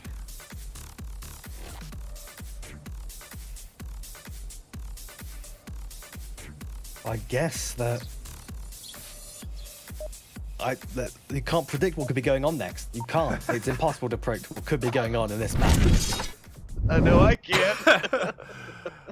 All right, well, thanks, guys. Great analysts. We go into this Hopefully, first round. I guess we'll us a bit later. I guess we'll just find out how this map's going to turn out as we hop into this first round in our third match, Beginners and Blaze. Some interesting defensive smokes coming out here. He's going to try and get them up into position on that hilltop so that they can hold, and we'll see if any early picks come out from Beginners. Oh no. I do know where Beginner spawned. Some shots came out from there and landed right next to one of the members of Blaze. So they are going to be aware of this spawn. Most likely going to put Verds and also Cryocell to some aggressive positions. Try and lock them up in this area. Noman's made his way into the building he wanted. Some shots from Cryocell from APC. Yeah, they're playing this one aggressive. They're trying to catch Beginners It's a out. really interesting defense. This is a really interesting defense. I've never seen this kind of positioning before from any team.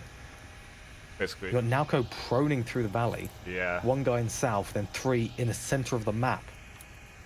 Well, two, technically. Yeah, you look at. I wonder if Nowcow doesn't want to be here though. Look at him. Look at this. Like, what is?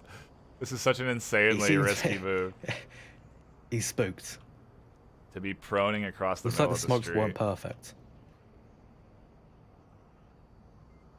Yeah, if he goes into the west dumpster building here, watches over the objective from maybe the first floor, maybe the second, just keeps an eye and make sure no one does a Verds move, sneaks up to the objective and caps from there. I reckon this could go very well for them. And just while we were missing earlier, they did swap out their roster on the side of Blaze yet again. Not Ready and Batman are out, and in come Prefontaine and Cryocell yet again. Definitely alternating these players to maybe their strengths or just to keep the information, the fresh third party, well, not third party, the fresh third perspective information. Cryocell's forward positioning costing him his life as Kensai peeks up over the hill and catches him out. A good start for Beginners. Yeah, looks like he got too aggressive pushing up to that northern bungalow area. Yeah. Pushing that late was definitely kind of a killer thing. I think hanging around by the APC wall would have been most likely a lot better, as he could have watched the western red truck instead and just had a solid position there, ready for a flank if need be. It is one of those things we talked about. The team that's a bit newer to the league, a bit less seasoned. They are obviously a bit more nervous and a bit more eager to find the picks. Woods finding Nauko, who was completely still, He was still yeah. droning. What was the plan from Nalco? I'm not entirely sure. I feel like he had to have bugged Prone or something. I don't know. I can't understand the reasoning there, but He wanted to channel El Vegas, bring in some more Legionnaires skills from the finals of the Open Qualifier.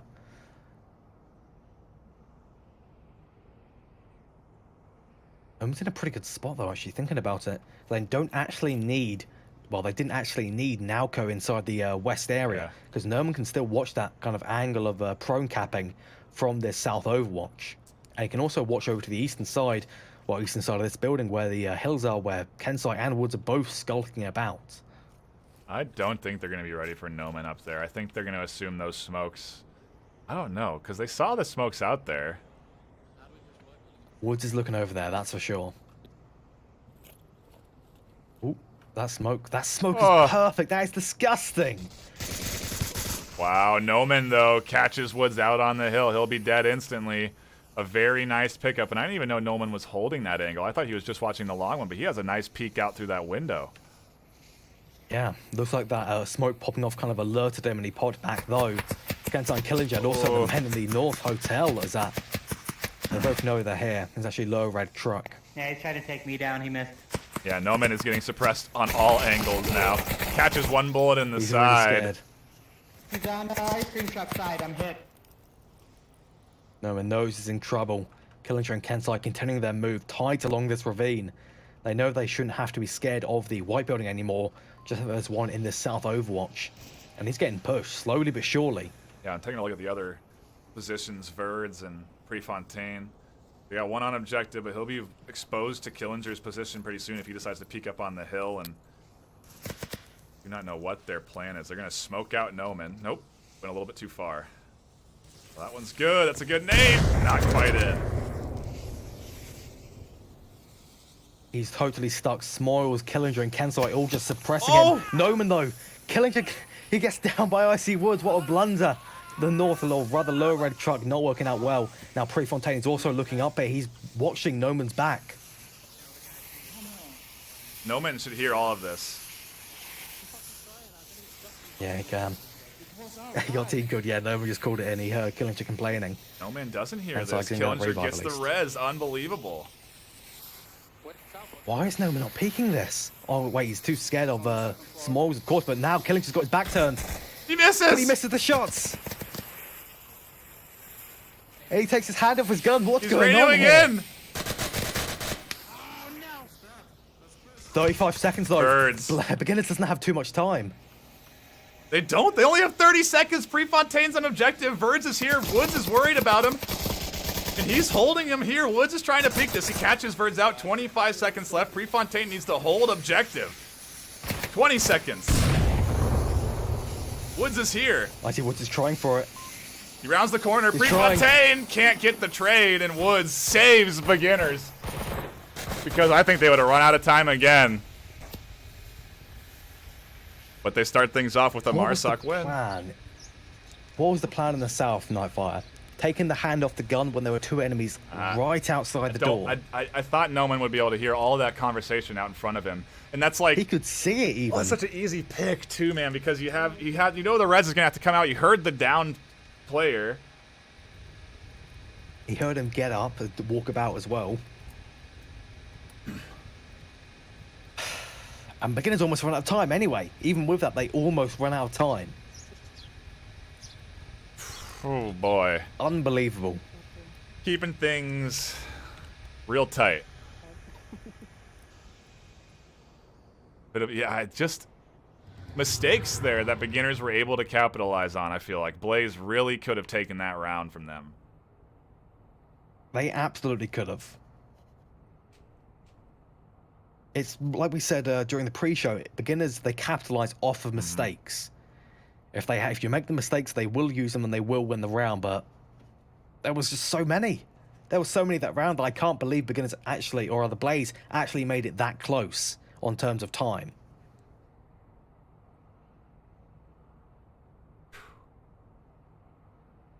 We're both sighing at the same moment, just in shock. Yeah, we are. We're going to need some sneaky analysis, that's for sure. We'll have it soon enough. That was a long round, so we gotta let that full delay tick down. There's your full scores today. Beginners up in total points, 8-6. We're not done yet. We're on that final round. We're diving into the second round of this final map. That's what I meant to say. All the terminology getting mixed up and muddled. This spawn is pretty good for this objective though, Blaze. Do they have double shield? They have Nalco with a shield, so only one shield, unfortunately. Ver's not carrying one. Nalco does really well with the shield. We saw during the pre-show with this objective, with this spawn, with Nalco with the shield, where he deflected that nade. Maybe going to do the same here. God, he's getting aggressive. He's already at the dumpster. This is incredibly aggressive. Gonna go for a quick cap. I don't know, man. I'm wondering if he could prone it up there. He easily could. If he stays silent, he could cap around from the wall here. Nobody could actually watch this angle. If he just stays low. One mistake from Kensai is all it takes for this cap. Smoils could.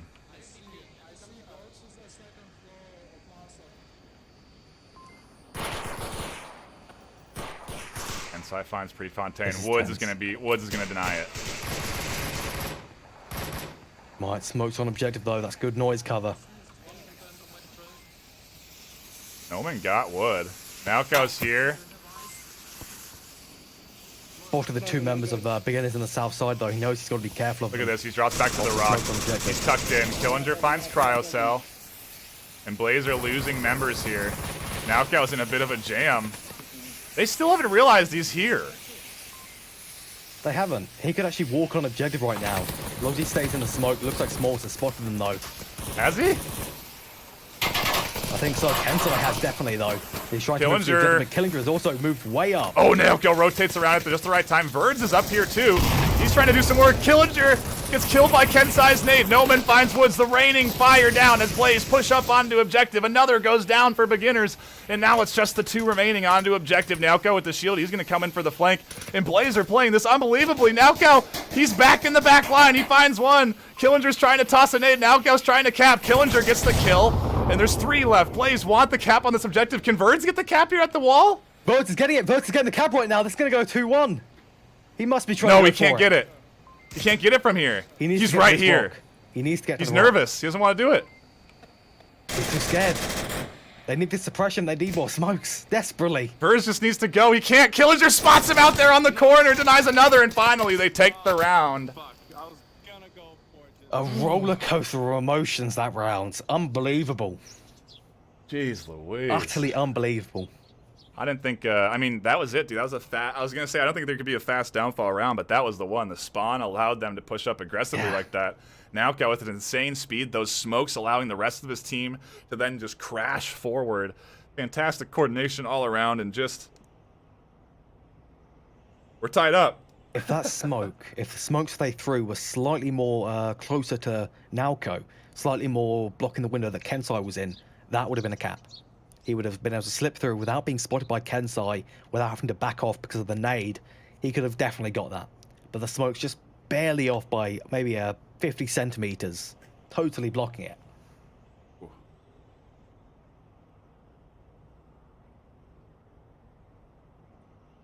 Man, I kind of want to know what Sleepy has to say about the previous round at least. Yeah, that previous round is still going. It's still going. That was a very long one. Yeah. So we can't quite go to him yet. He's in the past. We're in the future, so to speak. But we'll bring him in for some analysis in these next upcoming rounds because I'm sure he'll have some interesting input, especially after that Blaze push.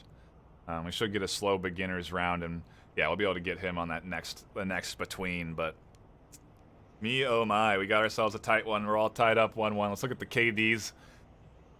Killinger 4-1, Noman 4-1. This time, both teams have a member performing and carrying their squad. Diving into that. Seems to be a theme. Yeah, it does. Diving into that third round and this final map. Oh, another set of fast spawns. This is the Icy Woods one.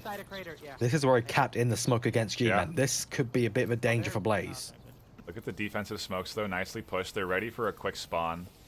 They're not afraid to use a lot of utility to get these guys over here. You know that move Lemon scored as they pushed up to North Hotel, what Noman's doing now? He may be trying for an aggressive push way up to North Hotel and flank beginners. Woods with a really early pick on a Naoko, really important. But you're right. Noman's flanking. Woods, I think he's going to spot him through the window, though. If he just checks his second window. Cryo's down. This push may be actually very counterintuitive. They've lost 2 members, and with 45 seconds in. It's really risky from Blaze. But if they can get up here and secure the North It's not Hotel gonna do that much. and get to the second They floor. just have Woods here. The rest of the team is rotated around south. Yeah, if Woods goes down, he has perfect vision of the objective. No way they're capping, not in a million years. Oh, you're right. So Good. as long as Noman takes down Woods, they're good, I think. Even with 3 members. Absolutely right. I wonder what Noman's plan is here. He hears all the fire. He has to stay dead silent or else Woods will have him.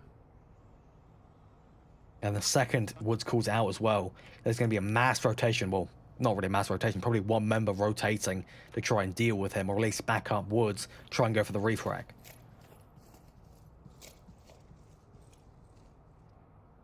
Woods didn't hear that mic pop very luckily. But Noman, I imagine, is under some serious pressure. He can hear Woods just stomping about. He's got to try and stifle his breath, make sure there's no major noises coming from him. I wonder if he sees Icy Woods. No, he doesn't have a line of sight on him. This is such a vital move from Blaze. If Noman dies, Blaze are in a very tough spot. Very tough. Here comes There Woods. goes Woods, though. North Hotel down. They have it. Where? Down. I'm not sure if the rest of the beginners have twigged that the man in the north died either. Icy Woods does not seem to be caring about looking north. Neither does Smoils nor anybody else making their maneuvers up the middle of the map.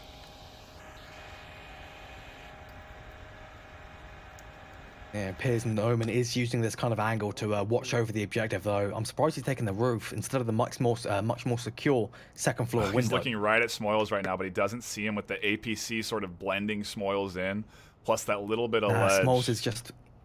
If you go down to head view, Smoils is just below the ledge. Just barely.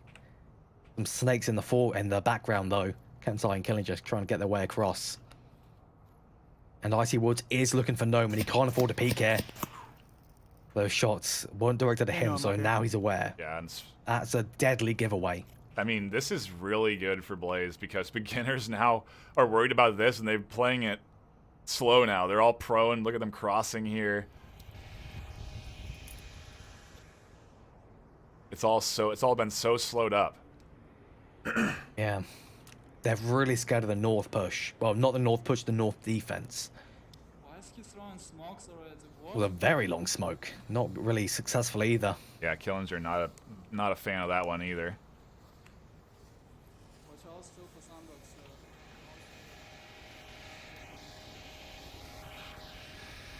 But in this kind of scenario, all they can do on the side of Blaze is wait. Hold their angles, stay silent, communicate with each other if they see things, and just wait it out. Wait for beginners to peek around corners and then take them down. Beginners, they will have done research. They know what Blaze is going to do in these kind of scenarios. They know where they will defend unless Blaze has swapped things up.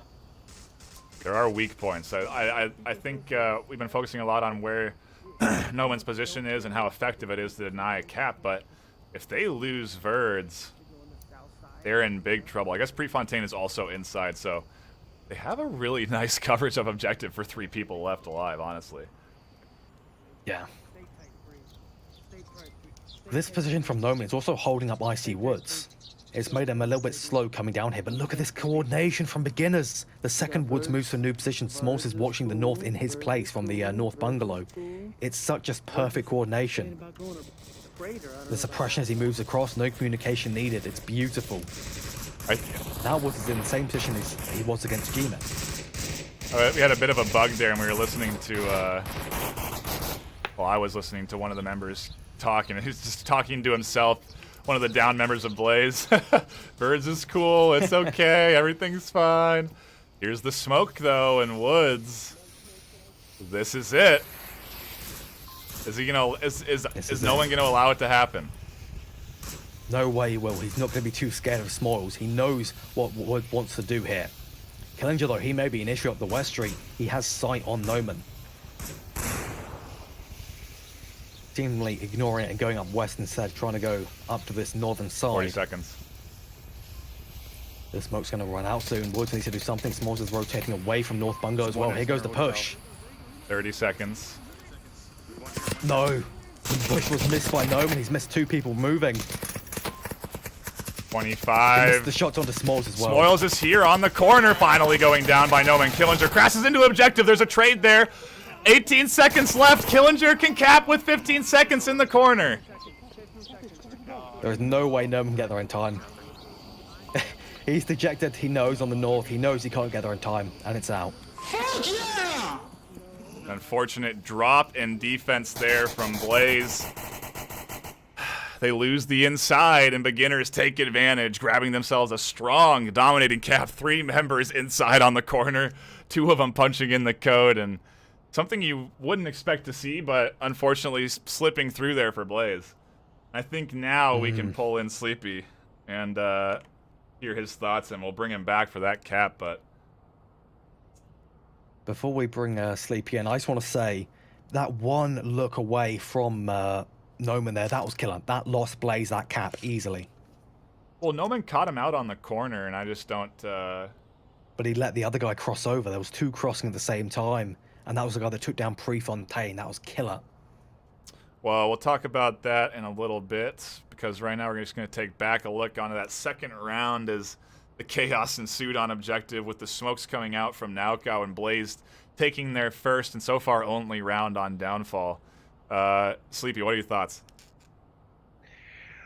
Yeah, so it was a great play there, really. Naukao able to get himself around and kind of behind enemy lines with the only 2 remaining defenders being Killinger and Kensai. Naukao comes in, he grabs Kensai, he's on the objective building, he goes pad out immediately, he's trying to get that cap. Killinger, he comes in, he grabs the revive. Then we think that Verds is able to get the cap from behind the wall. He's not, but he radios in, he needs some help. Smokes are running out, he's got nothing to do. Long story short, we speed things up just a bit. Killinger does come out, he finds Verds, Prefontaine, then gets the refrag on Dr. Killinger, and Blaze do get their first round here on Downfall, and it sounds like their only round on Downfall as I read into the future. Yes, very predictive of you. Beginners now going on the defensive. It is their map, their series to take. They are leading 3-1, and Blaze have the quick spawn, and already one goes down for them as Icy Woods finds a frag through the window. That will be a very quick revive, though. Verds rotating back, going to go pick up Prefontaine there. I got to say, that was a hell of a quick snapshot. It's not easy to get that kind of shot lined up that quickly through this window. Yeah, I'm gonna make them watch. Verds also chastising Prefontaine for peeking that. Woods almost catches another into that North Hotel, that North 3-story. Oh, this shield reconnaissance, though. They're using the window for allowing Chrysel to peek through and take down Icy Woods. I believe you Go can back see to the him. right side. I got this. Interesting. We'll see if Cryo can land the shots here. Nope. Misses them and allows that. Yeah, I don't think I got him. Allows him to drop back The on wall the and the wall. Yeah. wireless.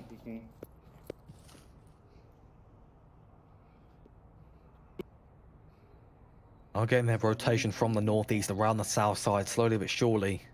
Verds, Prefontaine, and also, who's that last man in the south? Noman moving around there. They're going to have a very hard fight if they want to move up the western side here, but as long as I can get the smoke on point to block Smoils from peppering them as they come up the west, and they can deal with Woods 43 inside the west bungalow, they stand a very good chance of being able to move up and coordinate with the guys in the north for a very, very solid push. They're in a good position to pinch objective. You can see the difference in defense here. Beginners going with some made-up positions. Woods and Killinger, pretty standard holds there, and they have a lot less focus on the front side of objective, and maybe it's because they understand that it's such a rare capping spot. It's probably why Woods prefers to cap from that angle, because of how they defend it.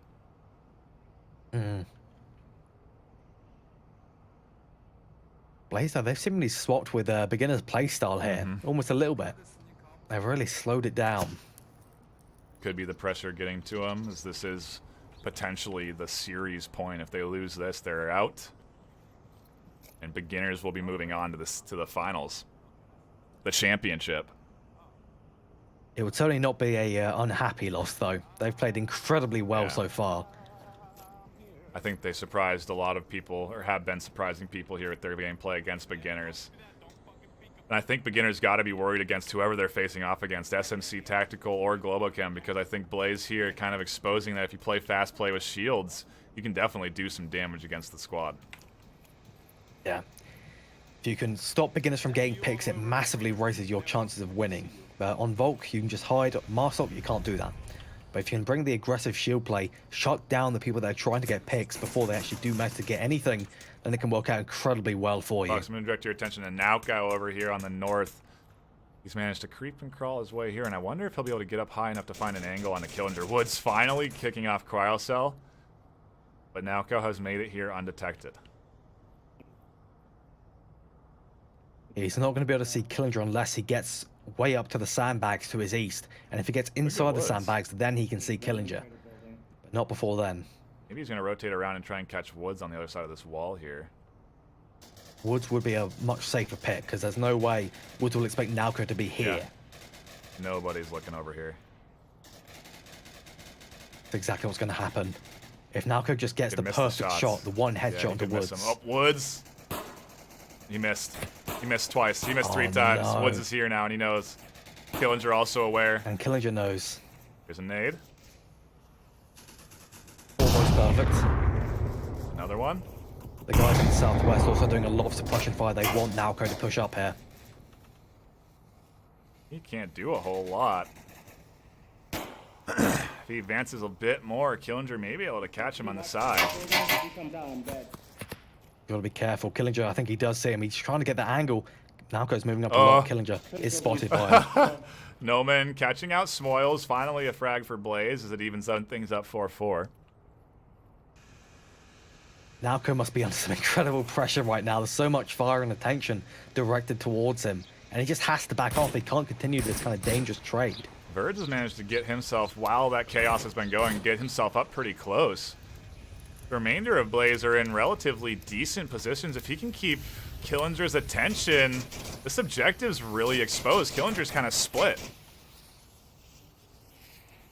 Here comes Killinger. Yeah. Oh, we see Woods though. Wow, a nervous rotation from Killinger gets himself killed. Nauka does go down, but it's opened up the objective on the front side. Prefontaine could cap if he wants. Kensai rotates around the outside. He trades. We're into a 2v2. Verds.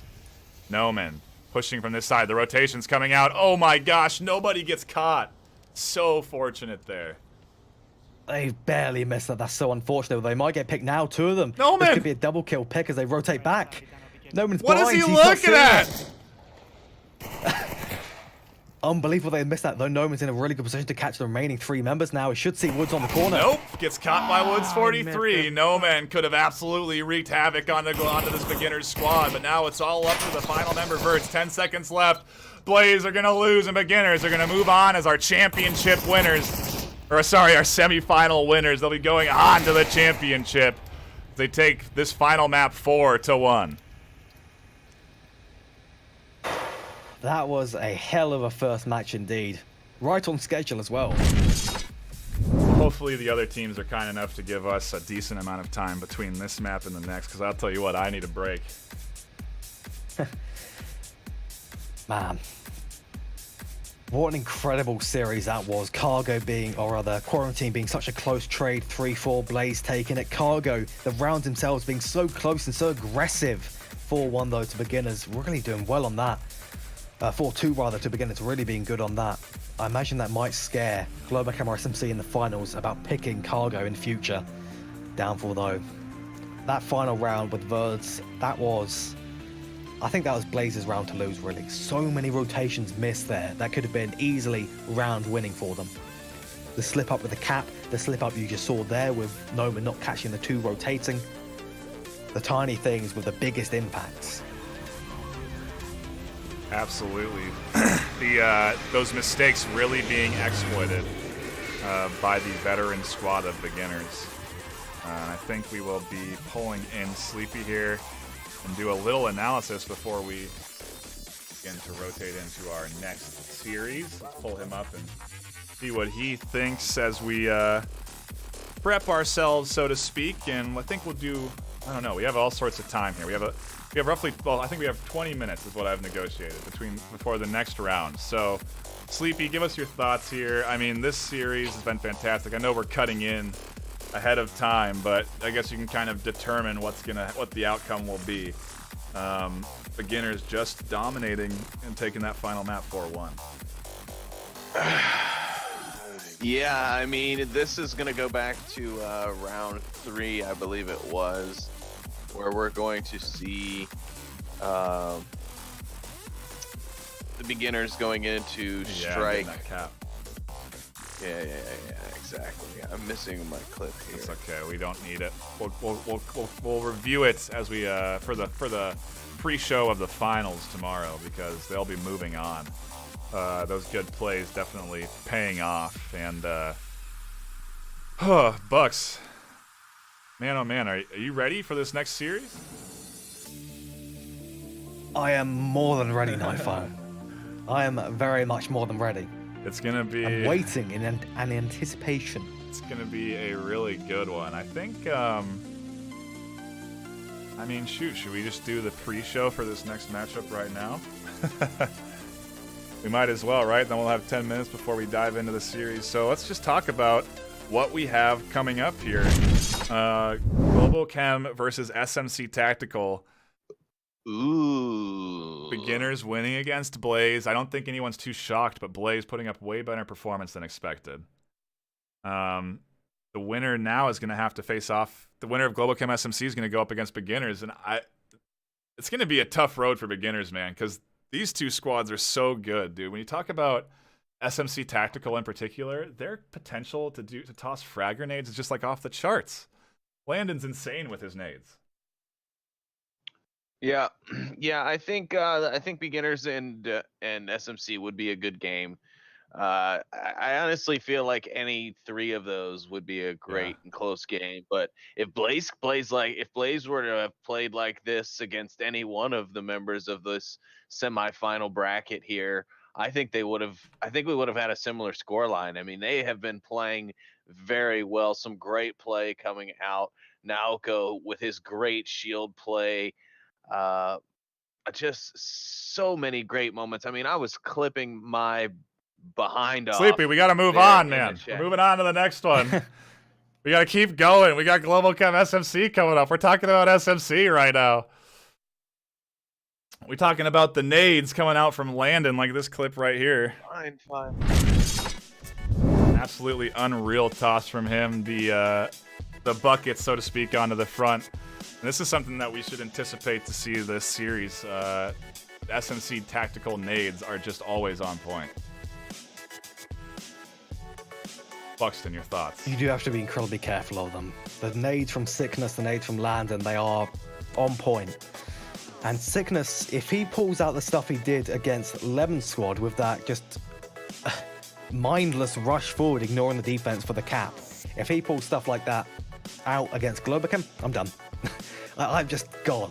I wouldn't be able to handle something like that happening, and I couldn't believe that they would pull it off. So if we do see something like that, someone call an ambulance. Yeah, I mean, you want to talk about caps. SMC Tactical are not afraid to go for them. When we look at the group stage up against Beginners, they were pushing into Suburbia and getting caps then, too. Not really even sneakily. They were just doing it with smokes and aggression, and they're the team that I don't think is going to... I think they're going to be looking for caps on the Global Chem. I think it's something that they're going to be specifically searching after, so to speak. This is that play you were talking about where Sickness quite literally just sprints past the entire defense. They have the smoke, the denial of vision, and he just charges through the middle and gets a cap. It's unbelievable what kind of what aggression can do, because you can totally catch squads out. I don't think Global Chem would be ready for something like this if Sickness pulled this off against them. Yeah, aggression works until it doesn't. Very true. It works well in small maps and can be very rewarding, as you can see in that clip. You know, that round ended very quickly. As I've always said, things with aggression is it goes very right very quickly, very wrong very quickly, and you know, SMC, Blaze, all of those guys typically all aggressive teams. Blaze did slow it down there, and it did kind of work out for them. But yeah, so SMC, they play aggressive, but they also slow it down towards the end. They play aggressive to a position. They try and play aggressive for real estate, I think. Once they've picked that up, they've got their areas secured, they communicate, then they attack in a more coordinated manner. I guess that kind of leads us with coordination into Globochem, because they're a squad too that has coordination in spades. We don't have a ton of clips from them from the group stage, but I imagine that's because people are so used to seeing them perform and dominate that they don't clip Globochem players anymore. I don't know. What do you think the phenomenon is there? I don't know, but this clip immediately hurts my heart. Yeah, this is against Danglers, and it does obviously hurt Sleepy because his team is not here. And he always brings it up. He never lets these losses go, and that's something that you got to improve on, but it's okay. Danglers getting capped on. Arsenic here forwarding Thunder Pilot to go up and cap and covering him. It's that coordination that we talk about that you'll see out of Globochem. Sort of, I mean, I was surprised to see them struggle, I guess, as much as they did against a couple of every team pretty much in that group stage. That every team was giving Globochem a hard time at some point on some map. Yeah, I think a lot more teams nowadays are starting to give Globochem a run for their money more often. I think SMC's been doing that. I think, beginners obviously showed everyone that. Not only a few seasons ago when they won, the championships over Globochem, but also at OC5. They did lose their Button Cup matchup, but still, I mean, they still challenge Globochem. I think a lot more teams are doing that, and I think Blaze has the potential to do that with some more practice. And I think next season's going to be a great kind of sharpening tool for their sword, if you will. Absolutely, and I don't even know if we're going to have very much time between rounds here. I believe we are just about ready. I think the server should be coming up shortly, and we're going to be getting into this Globochem SMC match any minute. I'm going to prep everything, and I think we'll go for a quick break. Sleepy, do you have any final thoughts before we cut to this next matchup? No, just want to say good games to both teams. Congratulations to beginners, and thank you all, everyone, for tuning in so far. Stay tuned for the matchup SMC Globochem. It's going to be a really good one. I'm hoping to be able to and allowed to join them in the casting booth, but we'll see. Anyways, hang on, everybody. We're going to take a quick intermission, but we'll be back shortly. Well, I also wanted to hear what Buxton had. My stuff is pretty much the same. Thanks for watching, everyone, and thanks for the support for the channel, the casters, and also the teams playing. It's definitely a good thing to see the league grow. We're really having that break. Some exciting matches coming up, so make sure you stay around, grab some food for a bit.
Welcome, ladies and gentlemen, back to the semifinals of Season 6. My name is NightFiree with 2 E's. I'm here with Buxton and Sleepy with 2 3's.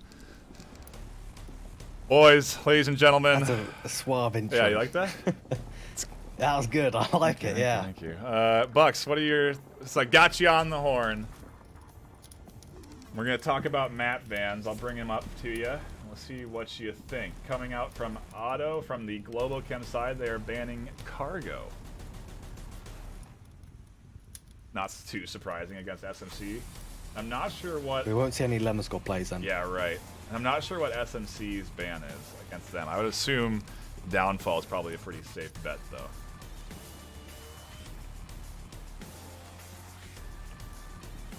One of my...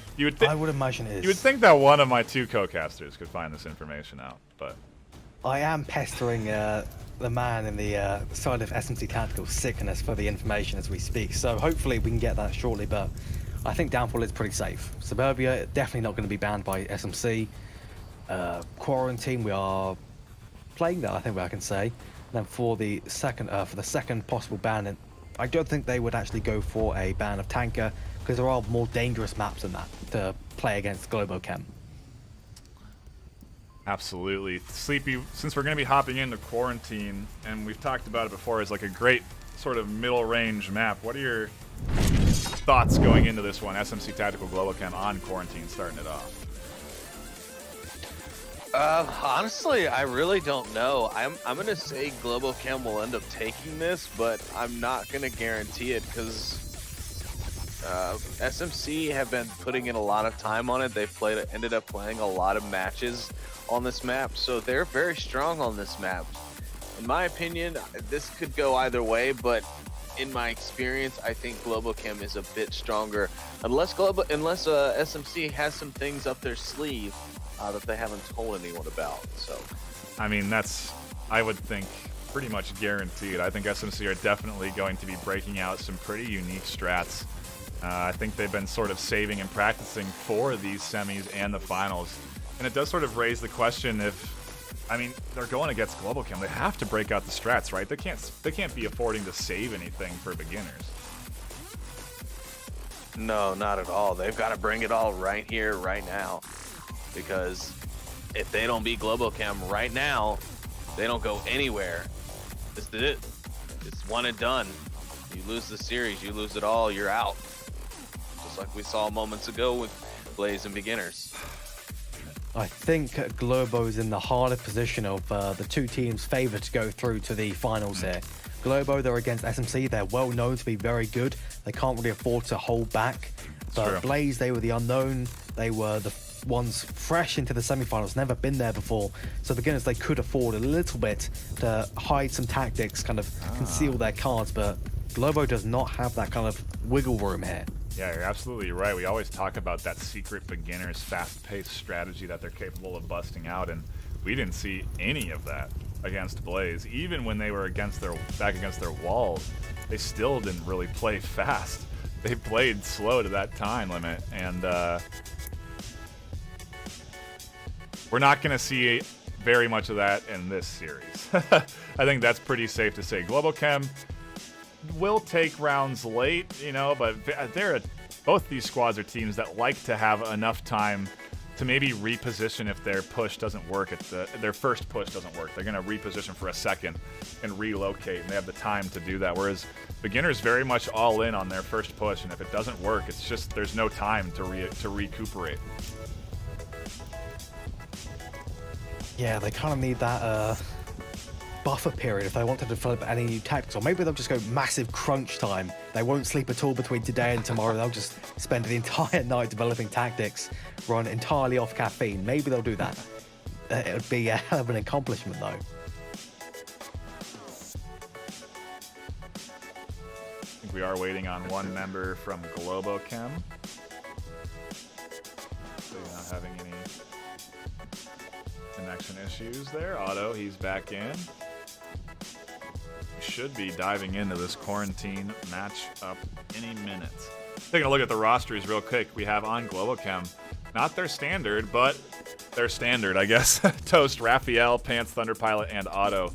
You don't see Arsenic there in the roster. Wonder where he's at.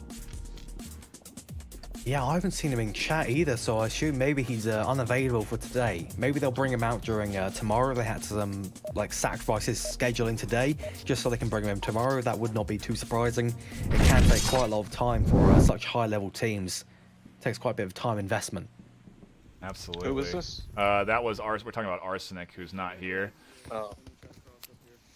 But we'll put that all to the side as we dive into our first round of the day.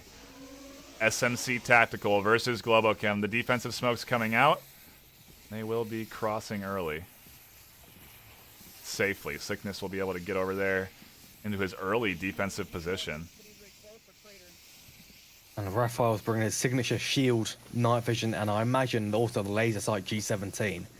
He's going to be a bit of an issue for the defenders on the objective, and probably Sickness as well.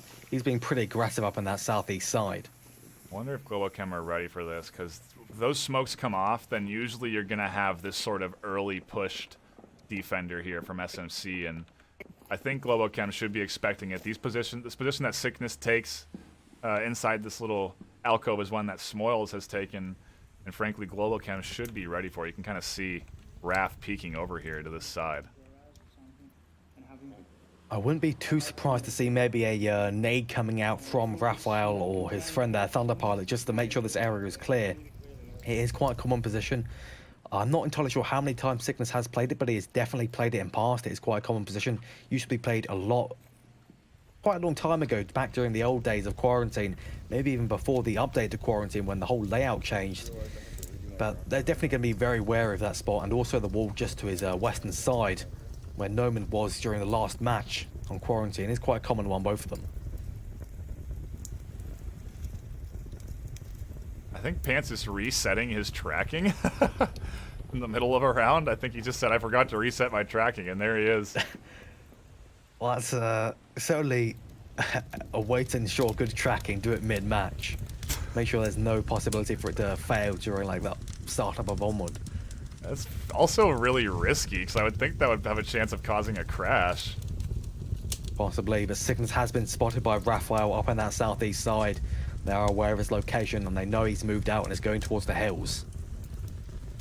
And he might get picked by Thunder here. That he does. One down, windmill hills. It's a very good pick to have, I got just going one. in 2 minutes in. Just be aware, there might be another one. No, I don't know, dude. I don't know. I got one more windmill hills. He could still be there. He's not sure he confirmed it, though. He's worried. And he sends that worry over to Raph, who wants to make the push with this shield to cross the street, but he doesn't want to expose his back. Toast trying to catch one out in the middle there. And it looks like Pants has recovered. I was worried he might be permanently in a state of twisting and bending. Yeah, luckily he's okay now. He's doing his usual pantsy ways, moving along pretty hard along the western side by the fuselage. Nobody actually watching over this way. He has free reign to get to the Twin Towers. Permission to start calling him Twisty Bendy Pants? Permission granted. Twisty Bendy Pants on the flank here. Maybe able to catch Beefy out on this backside if he's not careful. Wonder if Globochem are going to try and pinch this one. The flank on that south, the smoke's there. One cross on the southeast. That's the shield. Homecake is aware of that, and they are safely across. Thunderpilot and Raph. This is looking a little bit risky for SMC. The convergence onto objective could really start to happen here around 2 minutes if Globochem position themselves properly. But they're running out of time too. They're really far away from objective still. Yeah, and I believe Beefy's also aware that Pants is inside that western building. Seems to be backing off pretty fast as well. He knows that he's got to be pretty careful about it. Pants, I think, did spot him on the rotation. He's actually gunning for it. He's going straight for the gas station. He really wants Beefy dead. And he's going to get Beefy, and that's going to be the southwest side. Totally opened up. We'll see if Landon can find the refrag onto Pants here. He should. No, he's here, but Landon's in a real bit of a bind since he's getting shot from one position. He could be getting picked up by Pants at any moment. And if he tries to make a move to deny auto entry into this middle rubble, he's going to get shot. He's really sandwiched in here. Ooh, a nice grenade from Pants there at the gas station. Landon finds auto, a nice denial of the entry, and you're right, that nade almost caught Landon out. If it was just a touch shorter, and didn't go on the roof, Landon would be dead, and we'd be looking at a completely different scenario here. If Landon peeks up, he could catch a couple more, and Pants is going to try and make his move with some smokes. So to open up some fire on the Raphael shield player on that side.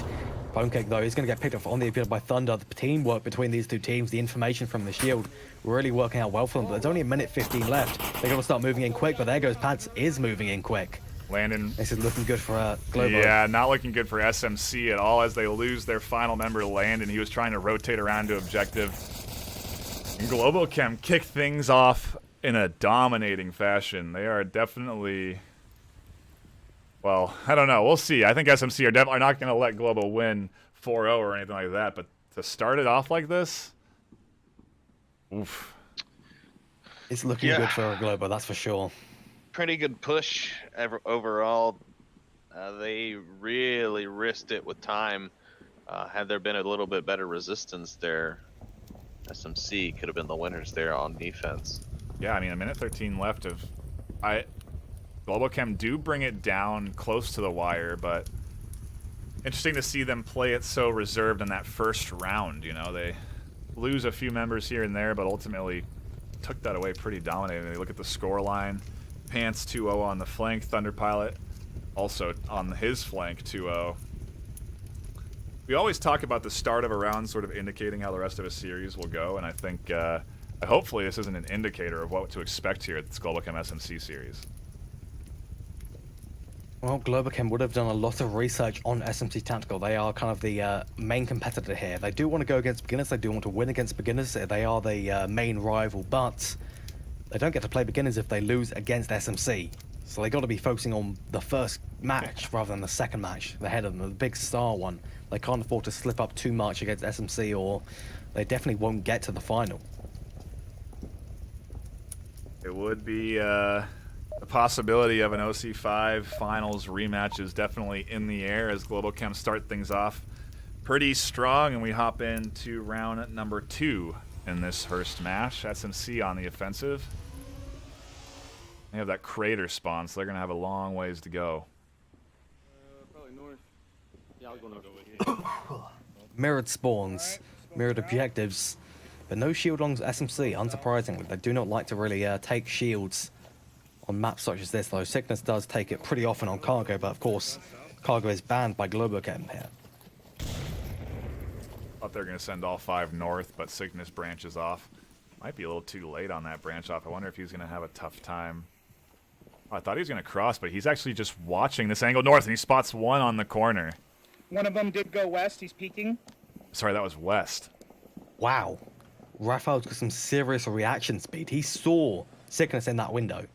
The second he went around there, just for a nanosecond, he saw someone in that window, that being Sickness. It's Thunder. Be That's careful some about the seriously garage impressive there reaction on the time. south side, the south side. Yeah, it's also savvy of him to be staring right at that window as he rounds the corner. You know, he was waiting to see if anybody was there, and as soon as he spotted somebody, he dropped back in. Sickness with no time to take the shots, but it is information, and now they know at least one member is over there defending. This 4-man SMC squad moving up the west here. This is looking coordinated. Hey, watch for Toast. Watching each other's angles, slowly moving up between Ravine and far west. Sleepy, how do you feel about this west approach? I know it's it's so often used, but I feel like it's so exposed too. There's all sorts of angles to get caught, and you can't commit too much, but I just don't know what the right defensive strategy is for west here. I don't know. I think Globo's defense will defend the West fine. I think SMC's put a few too many marbles in that basket. I'm just looking at this from the overhead map mostly. Sickness is going to have to keep and hold a good chunk of their defenders' attention for a while in order for the West guys to really do some good. I'm actually kind of surprised he didn't get caught on the cross from the guy in the far west airplane. He seemed to be watching Toast here. He seemed to be watching the road as Sickness crossed, but he didn't manage to get the kill. Actually, he might be seeing some action now. Soda approaching him from the backside. It sounds like Toast has heard it as well. Yeah, now Soda sprinting. Toast definitely should hear this, but Captain is going to be able to get into a position where Toast may be pretty exposed. Toast waiting here for the peek onto Soda. Finally lands the shots, but that's information for SMC to work off of, and since they have 4 here, they're definitely going to want to find that frag. Toast is peeking out and getting over aggressive as Beefy finds the refrag. Keeping things 4v4. Definitely opens things up for SMC. And we'll jam over to Sickness, who's making his way and trying to advance in on this Globochem defense on this side of the map on the west, or the east side rather. Sickness should be able to see Thunderpilot's gun, but Thunderpilot will also see Sickness, but no, it's Sickness who wins out that almost trade. Now Raphael is going to be the one trying to go for this refrag. The C4 thrown out by him, it kills Sickness. Very nice use of the C4 by Raphael there. Yeah, that big explosion radius catching out Sickness. You didn't see it on our end, but it definitely went off and caught him. And good moves from Sickness, though, keeping the attention focused on his end as these 3 can sort of cross and push. It's looking relatively good for SMC, although, you know, Globochem also in the same position. We're tied up 3-3, 2:20 left on the clock.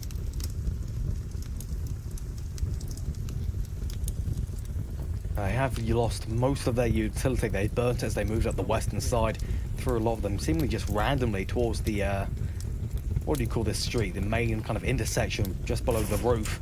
Oh no, Mr. Beefy. God damn it. But a nice grenade from Pants, or from Ponecake there. Yeah, that was That was an insta-kill yeah, too. clutch grenade, I'd even call that, because catching Pants down there on that wall is huge. Opens up the push again for them. I think he would have denied Ponecake and Beefy any sort of crossing, but now that the Globochem defense is only focused on that other side of the wall, it leaves this push open for SMC. They can get close to objective. It's going to come down to the wire. Raphael is also in a pretty good position to defend their southern side from anyone coming from the west. I think Globo's got a really good kind of fallback position for the just having 2 people left on this objective. You've got Auto on objective, of course, then you've got Raphael able to rotate to the objective, able to also stop the cap and also keep an eye on the southern side while still all being in cover from pretty much every angle. It's very solid for a defense position when you're down on players. But SMC's got 70 seconds. Can cap around that corner now, though, can't you? Or can you not? You can. Allegedly, you can. As long as your tablet's not clipping through any surfaces, you can reach your hand out and cap it. But We have yet to see a successful cap from there, though. yeah, only in comp lobbies have I seen it done. I've not officially seen it broadcasted on a cast. If Auto goes down, it very well may be an option for SMC. They deliberate with 40 seconds left, and I stand corrected. These teams are playing it down to the wire. They're playing slow and deliberate. 30 seconds on the clock. Ponecake and Beefy even know that they're so close on time. I think they do. this Here they could go work with this for 'em. push. Wow. Does work. That was a really nice duo move there from that two from SMC Tactical. They've maneuvered that perfectly. Auto going down, and then the other member covering that back up and picking up Raf. SMC, they're not going to let Globochem roll over them just like that. And we're into it. We're all tied up 1-1. That was... How did they know? They must have known Raphael was there. That was incredibly coordinated. You had this Beefy peek around the corner, take down Auto, then the exact same seconds you had Ponecake go around, peek from the other side of the wall, and take down Raphael like he knew he was there. That was some impressive coordination. They must have known. They must have got some information, seen him across the map or something that he was there. Well, maybe when Sickness went down, they knew that there was still one over in that corner, and they held on to that information. That's the only thing I can think of that they knew he was on this side.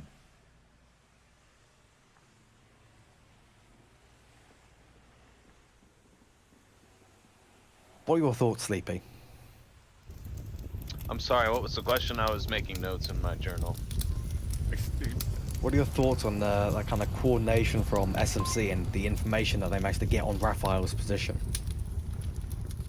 I think it was good. They did well. They have a loose kind of form of coordination. It's there. There's definitely coordination and there's definitely communication with them, but they still operate a little more fluidly, which is kind of what I've always said needs to be done in in the realm of a top tier team. I think Globochem already do it pretty well. Beginners are starting to do it very well. Now SMC starting to figure out the trick as well, but I just think they need a little bit more refinement in order for them to completely edge out Globochem. I'm not saying we're not going to see that here today, but I'm saying it's going to be an uphill battle as SMC Tactical tightens up the reins on their coordination gameplay against kind of the quote-unquote coordination kings on Quarantine 1. You just create a quote and quote yourself in one swift movement.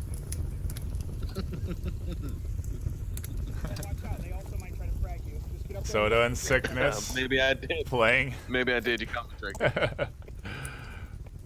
These are what is going on. There's two members of SMC Tactical just sitting out in the open, one taken down. Beefy. The other two have to rotate away. Tosses a nade out. It's a good nade right towards Pants. Goes past him. Oh, he had the chance to catch out so many members if he peeked with his gun. Toast here playing aggressively, getting Beefy out and 2 down like for SMC, just like that. Pants was incredibly scared there. I don't know if you heard him, but he screamed while dropping down. Thunder and also Soda going to have a bit of a confrontation here, just at the base of the roof. Nice moves from Soda to catch out Thunder there. Here's the footsteps, but then instantly gets refragged by Pants. The res from Landon does turn things into a 3v4 as Sickness starts to take some shots from the west. Sickness really not happy about Soda going down there. Got very angry about it. And that does leave the kind of ruins approach totally empty. That's going to be a big issue for both Sickness and Landon. Sickness going to have to rotate away just so he can cover that kind of angle. Yeah, it's a lot of resources committed to that side, and Globochem realized that that's a possibility, and they're shifting all of their remaining 4 members to the west. As we again focus on this side, this has been really the main point of entry for these teams. See if Pwnecake can hold this side for him.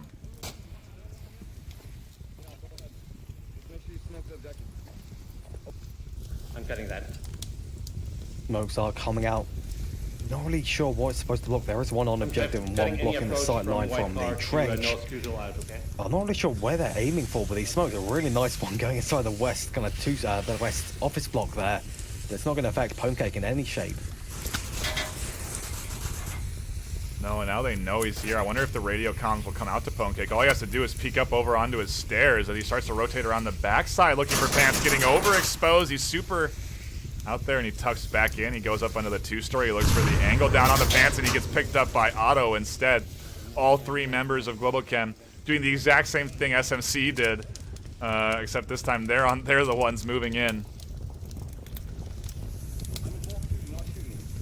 Pants is going in fast. Landon's rotating. He wants to deal with Pants. It's going to be Pants with a height advantage. Takes him down.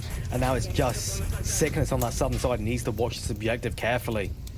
Yeah, he's into a 1v4. He has to fling himself out there into the open and try and find picks. It's going to require a lot from him to be able to deny this, but see what he can do. Otto here coming around into the crater. Doesn't get the frag. Sickness is here. Raph may have spotted him. A nade out towards him as he charges forward. Can't get Pants. Otto picking him off. Globochem grab another Marsoc round. We've had Marsoc trades. What's going on with the Marsoc rounds? A lot of Marsoc trades. I gotta say, at the end there, Sickness was really trapped between a rock and a very hard set of pants. A twisty set of pants? Twisty and hard. Wait, no. Wow. They're getting R-rated over here on this stream. I gotta say, Globochem, their kind of reactivity to the information that they receive on the opposing team is unbelievable. You called out when they had the guys in the center house. They had moved all of their guys over towards the western side and they just completely enveloped it. They had people watching the angles when each other moved. Very quick reaction times. They moved up. No messing about. Once they'd taken down, I believe it was Pwnecake in the western building, Pants moved straight up to get an angle onto the guy that would inevitably be rotating to watch over that side, and they just dominated them.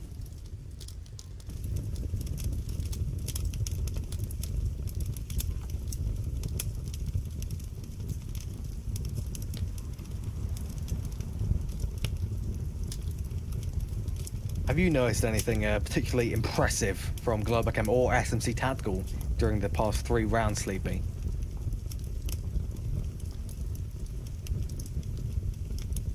Oh, he's sleeping. You caught him sleeping. He's sleeping. He's falling asleep. Sleepy's out Yeah. here. He's going straight back to bed. Too early Took for a him.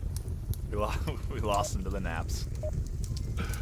I'm sure he'll wake up and be back to us shortly as we hop into round number 4. It's hard to stay asleep with this kind of action coming out, Bucks. It is. But this objective, the same one, same spawn as well.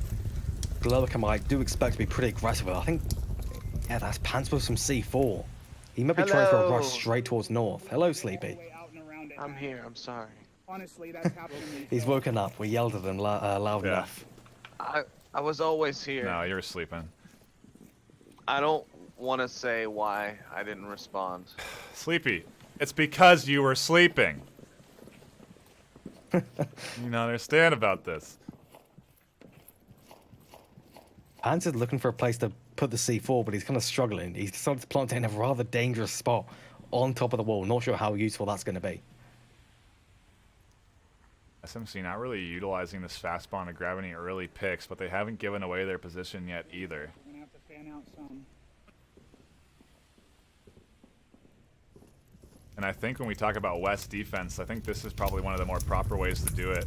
They've committed Thunder Pilot to across the street to catch anybody that kind of tries to come in this backside here. And they have the whole west side covered.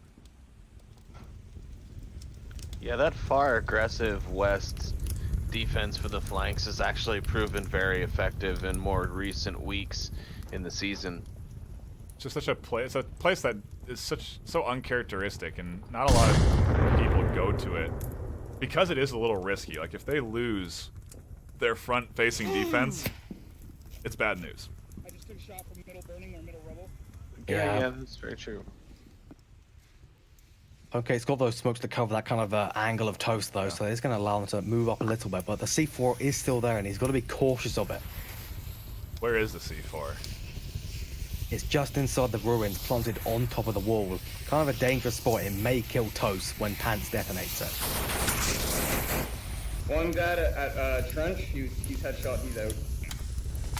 5 on 4. I'm getting picked by Pants there. That's going to open up the western side a little bit. Globacam have really smothered the western side. Beefy is not in a good way. So I'm gonna go behind the wall. Oh, you're already ahead of me.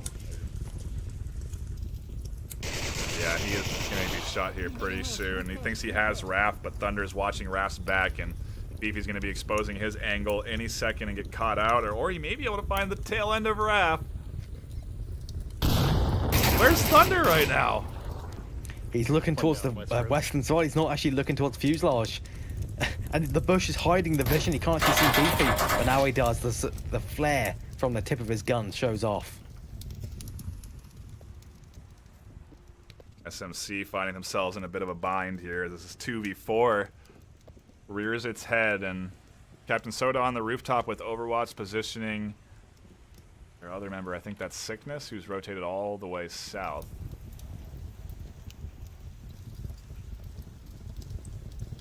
This instinct movement may not pay off. Toast is looking this way. He's looking directly at Sickness. I don't know how he's not spotted That him. red car. I don't know how they haven't spotted each other. That red car, I think, is just barely denying vision.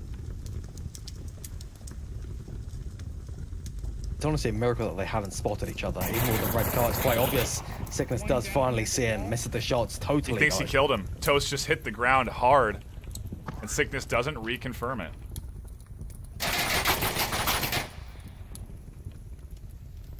And it doesn't end well for him. Not getting those confirms is absolutely killer. Quite literally, as Toast pops back up and finds Sickness. Captain Soda, the last member on SMC, is Globochem are starting to, well, trying to run away with this map.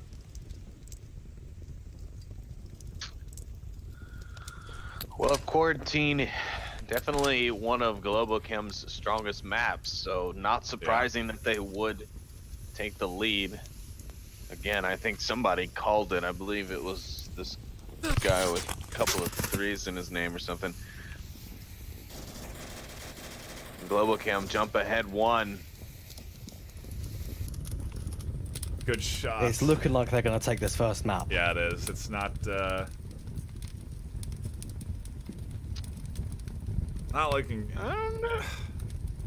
We'll see. this next round is going to be, well, obviously, right? Because this could be map point, but I think SMC has a chance of grabbing another point on Volk. It's just going to be hard to grab one on Marsoc and then try and it's possible. The comeback is there, but it's a long ways to go. Both of these teams love themselves a good comeback. But yeah, I'll have to agree with you, NightFiree. A comeback at this point, it's life or death on each round. From here on, Global Chem sitting on a cushy 3-1 lead. All they need to do is score one more. So you could score your 1 plus your 2 and tie it up and put the game on the line. But all they have to do is score 1 to just end it and stop the comeback motion and dead in its tracks.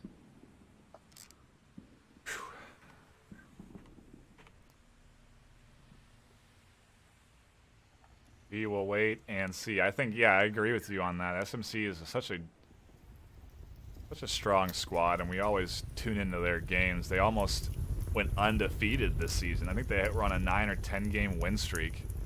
All of it being recorded. So I mean, their play style is definitely known, but it never has stopped them from winning. So we'll see if No, it really hasn't. see if they can come back here. Finally, a bit of a break there in that round as we hop into round number 5.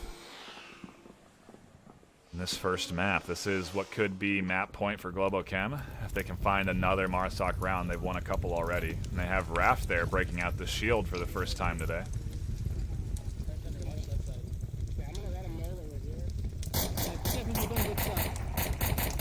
Oh. Is that pre-firing that smoke before the spawn box was even open? Thunder said, I'm going to let them know we're here. He wanted them to be aware of their spawn in this corner. Thunder is definitely that guy. He is not afraid of any enemy and to show his pride in his abilities, basically, and his team's abilities. And he can get very energetic about doing so, as we've seen on prior casts.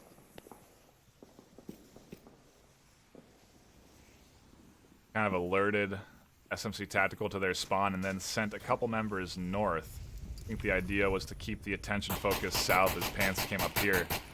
Tried to find some picks, but he hasn't grabbed anything yet. Raphael with a nice nade onto Landon. Ooh, very nice grenade onto Landon. He is unfortunately not within the insta-kill radius, so he's still going to be alive. And Raphael's position now been called out by Landon. He's going to take some fire now somewhere. Soda's near position. the objective. Raph could catch Soda out. Yeah, he just spots him there in the middle. Between Big Stone, Big Rock, and Master Tower. He's crossing. He's not crossing. Yeah, Raph is just reading out the defense to his team. Globochem gonna be setting up like some assassins here with Raphael's information. If somebody doesn't take him out, it is not going to be good.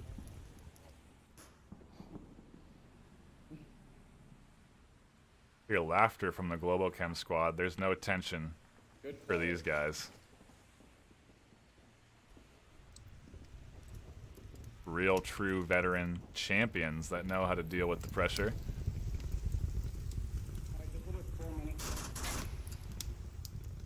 Landon's still able to call out Raph's positioning. And actually one rotating around. Super exposed as he gets caught out. Thunder Pilot grabs Sickness. Soda almost getting picked up by Raph. He goes down.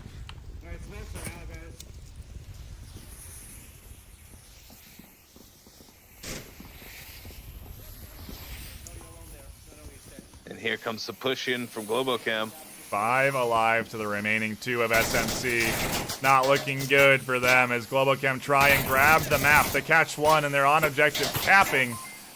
Thunder Pilot tucks in and he breaks out the pad. Beefy too far away, realizes the issue. And as he tries to sprint up towards his friends, he can't get there in time. He gets picked off and Globochem grabbed the map. And Raphael wanting them to have gone for the cap, I believe.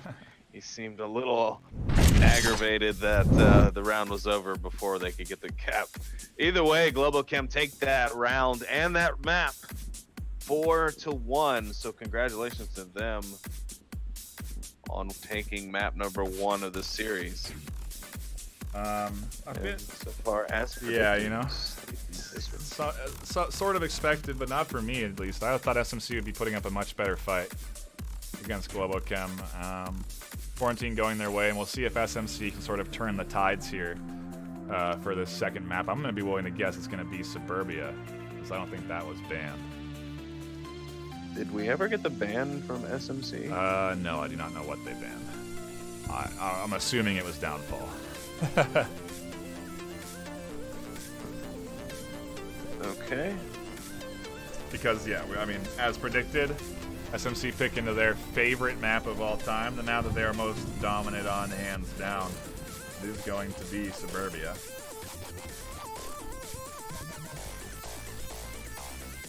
Both teams play this map very well, so very interested to see how this goes for those teams. I think for this one, I'm gonna actually give it to SMC. I think SMC is gonna play out this map a little bit better than Globo, but you never know.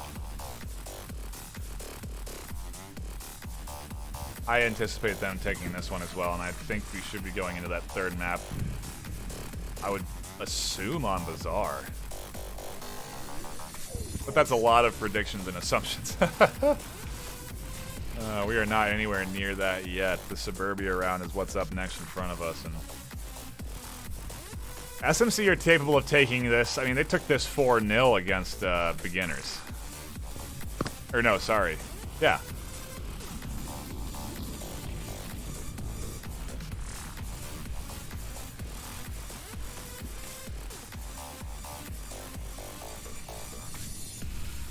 Four to 0.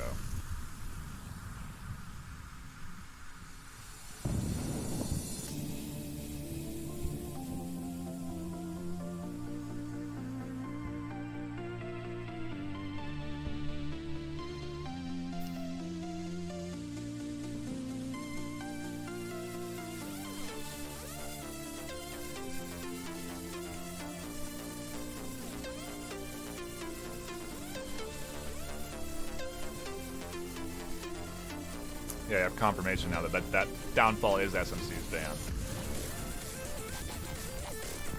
Well, it's about time, NightFiree. We finally know the people can finally be at ease and at rest. And I think I had SMC on Volk, but it looks like they did swap, which is interesting. Whose map pick is this? That is SMC's then. Because, yeah, they're on Marsoc. As we dive in, Yeah. do map number Their 2. way. Round number 1. What? Huh? I didn't say You got anything. something to say? You got something to say? I didn't. No. I didn't say nothing. Alright, I'm gonna sit at white car for a minute. What I thought.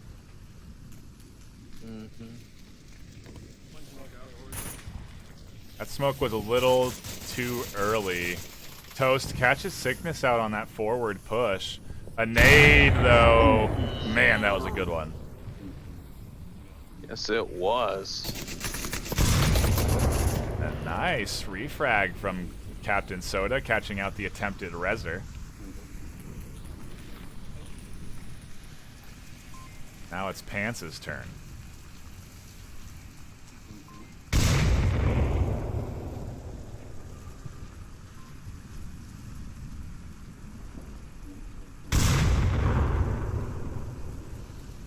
Soda maybe rotating into Pants' line of sight here.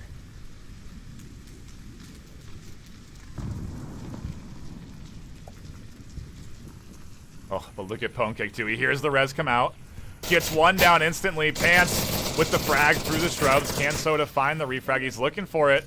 Pants is not exposing himself, though. Some good rotation, some shooting and moving out of Pants. That's because he's bendy. I forgot. It's all right. What was his name? Bendy Floppy Pants? Floppy, Bendy Pants. I'll figure it out later.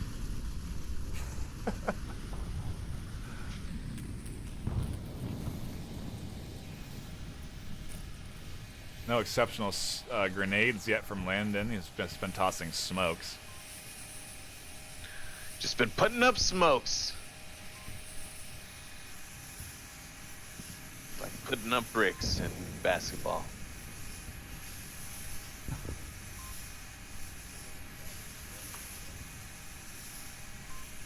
Bit of a calm before the storm. We're into a 3v3. They got 2 in the house, 1 outside. Beefy and Landon approaching from the west. They have another flanker on the east. Nobody really exposed to any one of these angles on Globochem side. As Raph prones away, but Landon can't see him with his line of sight. Raph's a little wiggle worm. Oh, a frag. Oh, that's a smoke. Sleepy, how do you not know the difference between smoke and frags yet? Because it landed behind my camera. And I just heard something hit the ground near Raph. Beefy right here on the corner. Raph pro and does catch him out. Soda rotates off of those shots. He gets picked up from the 2-story, and we'll see if Landon can crash up. Not expecting Pants behind him. Can't land the trade, and Globochem. I mean, I don't know about that. They squeezed by with that one, man. Pants almost lost the trade on the stairwell, and Landon could have had 2-story completely under his control and been firing down onto SMC or onto the team of Globochem. So they're very fortunate Pants won that trade there. Could have gone the other way. We'll see if SMC can answer back now as they go into Volk. One thing I gotta say is that I love how Pants plays kind of CQC engagements. He's got these movements like against Ponecake after he rezzed, I believe it was Auto or Toast. After he got taken down, he immediately ducked down at a rather disturbing pace. Like he was straight onto the floor, immediately fired into the bush, stood up again after the shots had rung out, fired through the bush, take him down, and then immediately ducked down yet again. I gotta say, he's got some strong legs. The physicality of Onward highlighted perfectly. If only we could put cameras in all the players' houses. And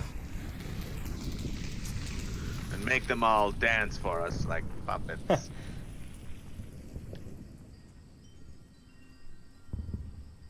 Next, we're gonna find out, like next week, Sleepy secretly placed cameras in every player's house. He's gonna be arrested or something. Yes, I just told you exactly what my plan was in order to throw you off.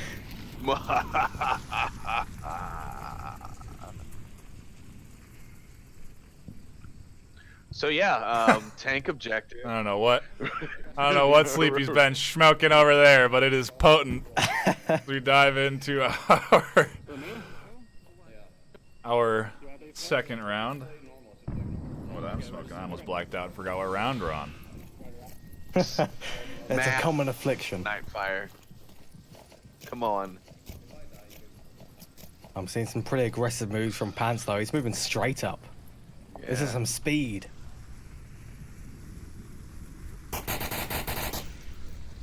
Firing through that bush like a Pants nosy would. It's very. Pants has always been that player to fire through those bush and get successful kills. Oh, but Ponecake making it rain onto Pants instead. I think that was Landon's nade. That was definitely Landon. Then Ponecake came and finished him off. No, Killfeed read Ponecake. Yeah, he killed him with the bullets there. No, even when he went down. Oh. I'm saying. Homecake, all of his nades there intrinsically now Landon's nade. Someone clip it and send it to us. He's We'll a nade figure by it out. proxy. If he did that, that's a really savvy play. He tossed it from the backside of the house up and over the house and then pushed through the house to be right there when the nade landed. That's why I just didn't think it was him, because that was a lot of movement. But a good play from him if it was, and Otto and Toast now dancing forward onto this defense. 5 alive. Raphael getting a little bit spooked by some fire from Sickness and Sota there, though. Sickness, he might get picked if he starts peeking around here. You don't want to toy with Raphael on his shield. He has the cover, unlike Sickness. On the nade from Raph, this could take down Sickness easily. Toast. But it's Toast instead. Yeah, Sickness just getting a little lazy there on his backside and forgetting about the other angles he can get shot from in this middle area, and it's drawn Soda's attention quite heavily. Landon going down to Thunder there. Global Camera starting to pick away at the SMC defense. The refrags need to come out from Soda here. They need to answer back. For Global Camera going to be in a real favorable position to take the objective. Man, just the right smokes right here, and they could cap from right where they're at realistically. They could, but they'll have to deal with Homecake before anything else. That kind of rotation from that Raphael with the shield, that does appear to be the one who's going to deal with Homecake. Then it is just Beefy and Sota. Speaking of Sota, Auto gets taken down by him. Is now evened up 3-3. Thunderbolt's going to have to deal with Sota if this push is going to happen. Those smokes going to be relocated by Soda. He pushes up to the one at the front of tank and tosses it. Toast catches out Pwnecake, and something needs to happen here. Soda needs to rotate around.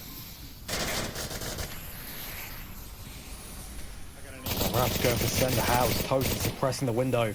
So nades trading between Beefy and Thunder's Raph. going for it. Thunder's going for the pick, for the cap. Yes, he is, and he should be able to punch this in. Globochem will be able to take the lead 3-0 on this map.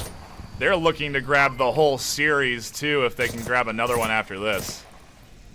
Sota knows, but Thunderpilot gets it just in time. Rotation several seconds too slow, but that was quite a slow cap from Thunder as well. Yeah, that really was. That could have been dangerous. That was way too slow. That was like 15 seconds of capping. Yeah. If he just checked his tablet maybe 3 seconds earlier, he could have stopped that cap, possibly. They would have still lost the round, but he could have stopped that cap and brought it to a 2-0 rather than a 3-0. This is a best-of-3 series, but if Globochem grab the next round, they will win the entire series, and they will be going on to the championships to face off against beginners. We could very much have an OC5 championship rematch on our hands. It would not be entirely unexpected, but I didn't expect SMC to kind of go this way. No. It's so dominating towards Globochem. Globo are very strong, but I didn't expect a 4-1 on the first map and maybe even a 4-0 on the second map.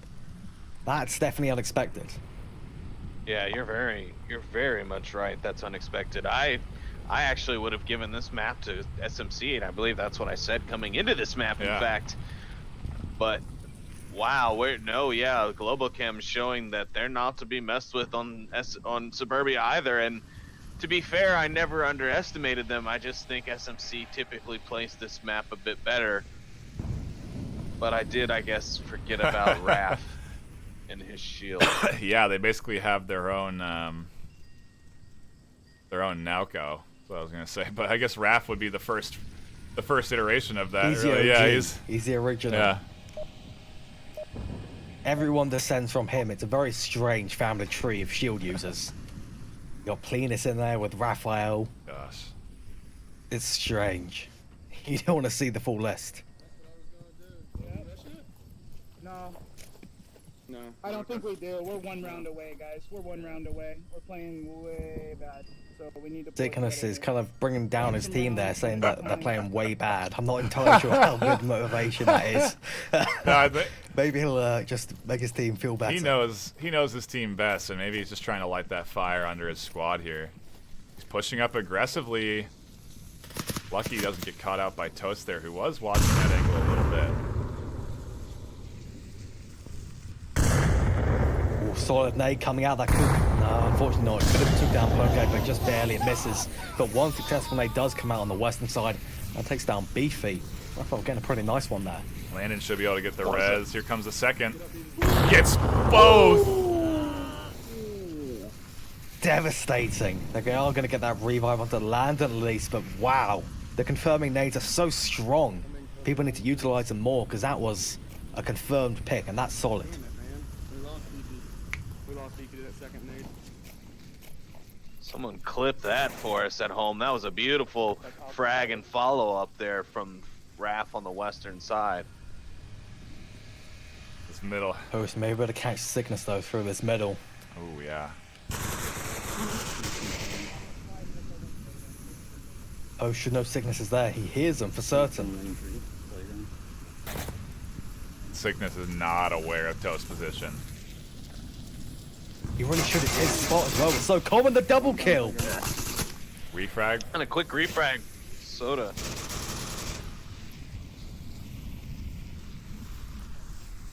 Yikes. Not looking good for SMC. This could be the series here. They're in a 2v4 middle house objective.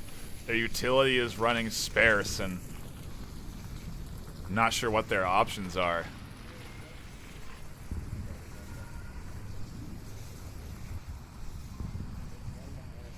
I think their only options are really at this point to somehow try and deal with Raph, somehow get the information of his location, use the nades off maybe some other corpses on the map, throw them upstairs, but they're in such a hard position. They have to... Dealing with Raph is going to be hard. They have to forget about Raph, and they have to send them, both of them sprinting up these stairs and try and get this middle house while there's still two of them left alive, because they can't take the 2v4. They may be able to take the 2v3.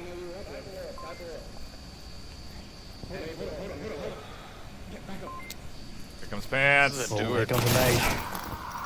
There's one more. I shot one. How did that not confirm I have Pants? no I'm not sure what idea. happened. Auto confirmed. Finished off Pants though. Soda's gonna get flanked by Raph here through the window, and Globochem take the series.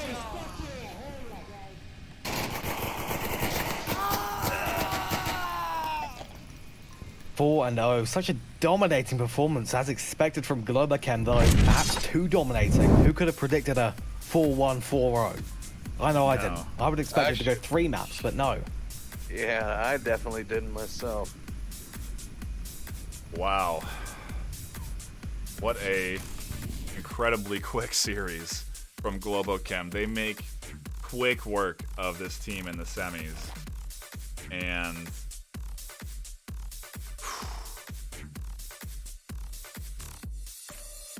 quite the outcome. Yeah, I mean, yeah. I just can't believe that it's over already, honestly. Like,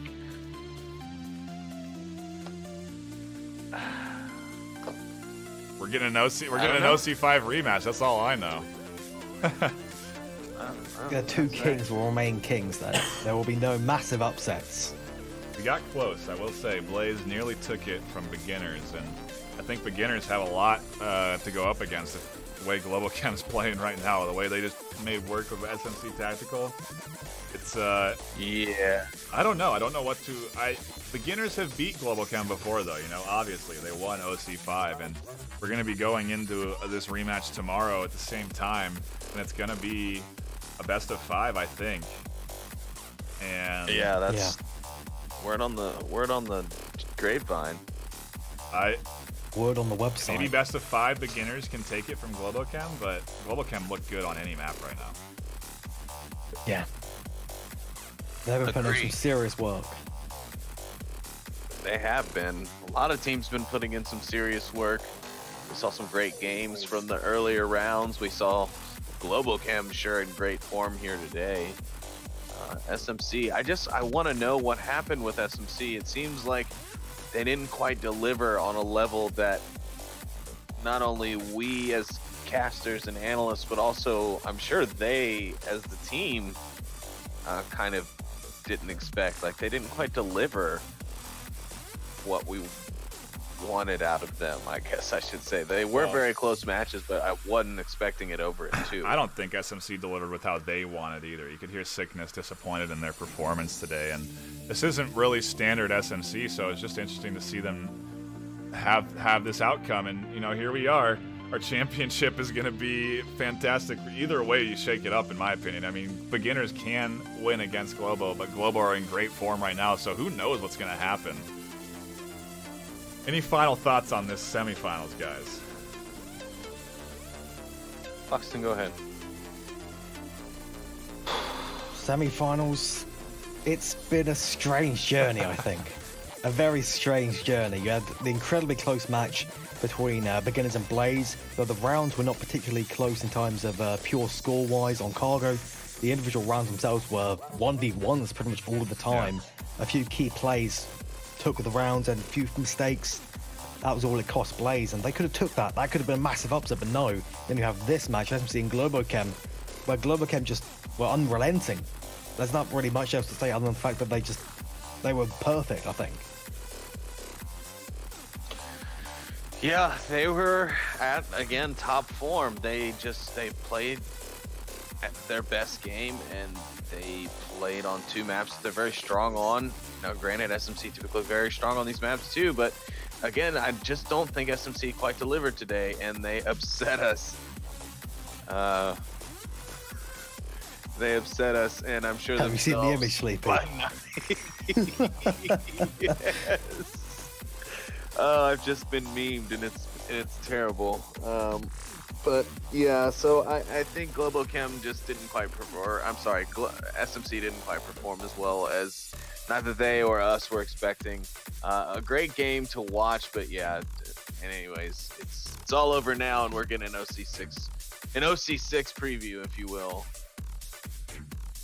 We are indeed, and I think we will wrap it with that. Thank you for tuning in, folks. I do appreciate, we all appreciate you here on the caster desk. If you want to get in on the Onward Master League, head on down to the vrmasterleague.com/onward website, where you can register a team, sign up to be in a team, or be a reservist, where you can substitute for a team. And matter of fact, that reservist pool is quite good nowadays, and some teams have sort of started to form. I think one of the wildcard squads was full of reservists, and they did quite well. So the pool of competitive players is growing.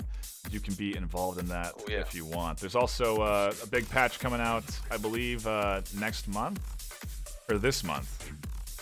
January. Next month. It has been. Yeah, that should have a lot of exciting features that everyone should be looking towards. But where you should really be keeping your focus is on this channel. Hit the follow button, hit the sub button, because there's going to be more Onward action. The championships of Season 6 will be live here tomorrow at 10 a.m. PST.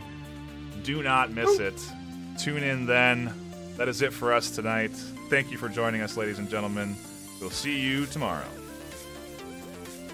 Goodbye. Goodbye, everybody.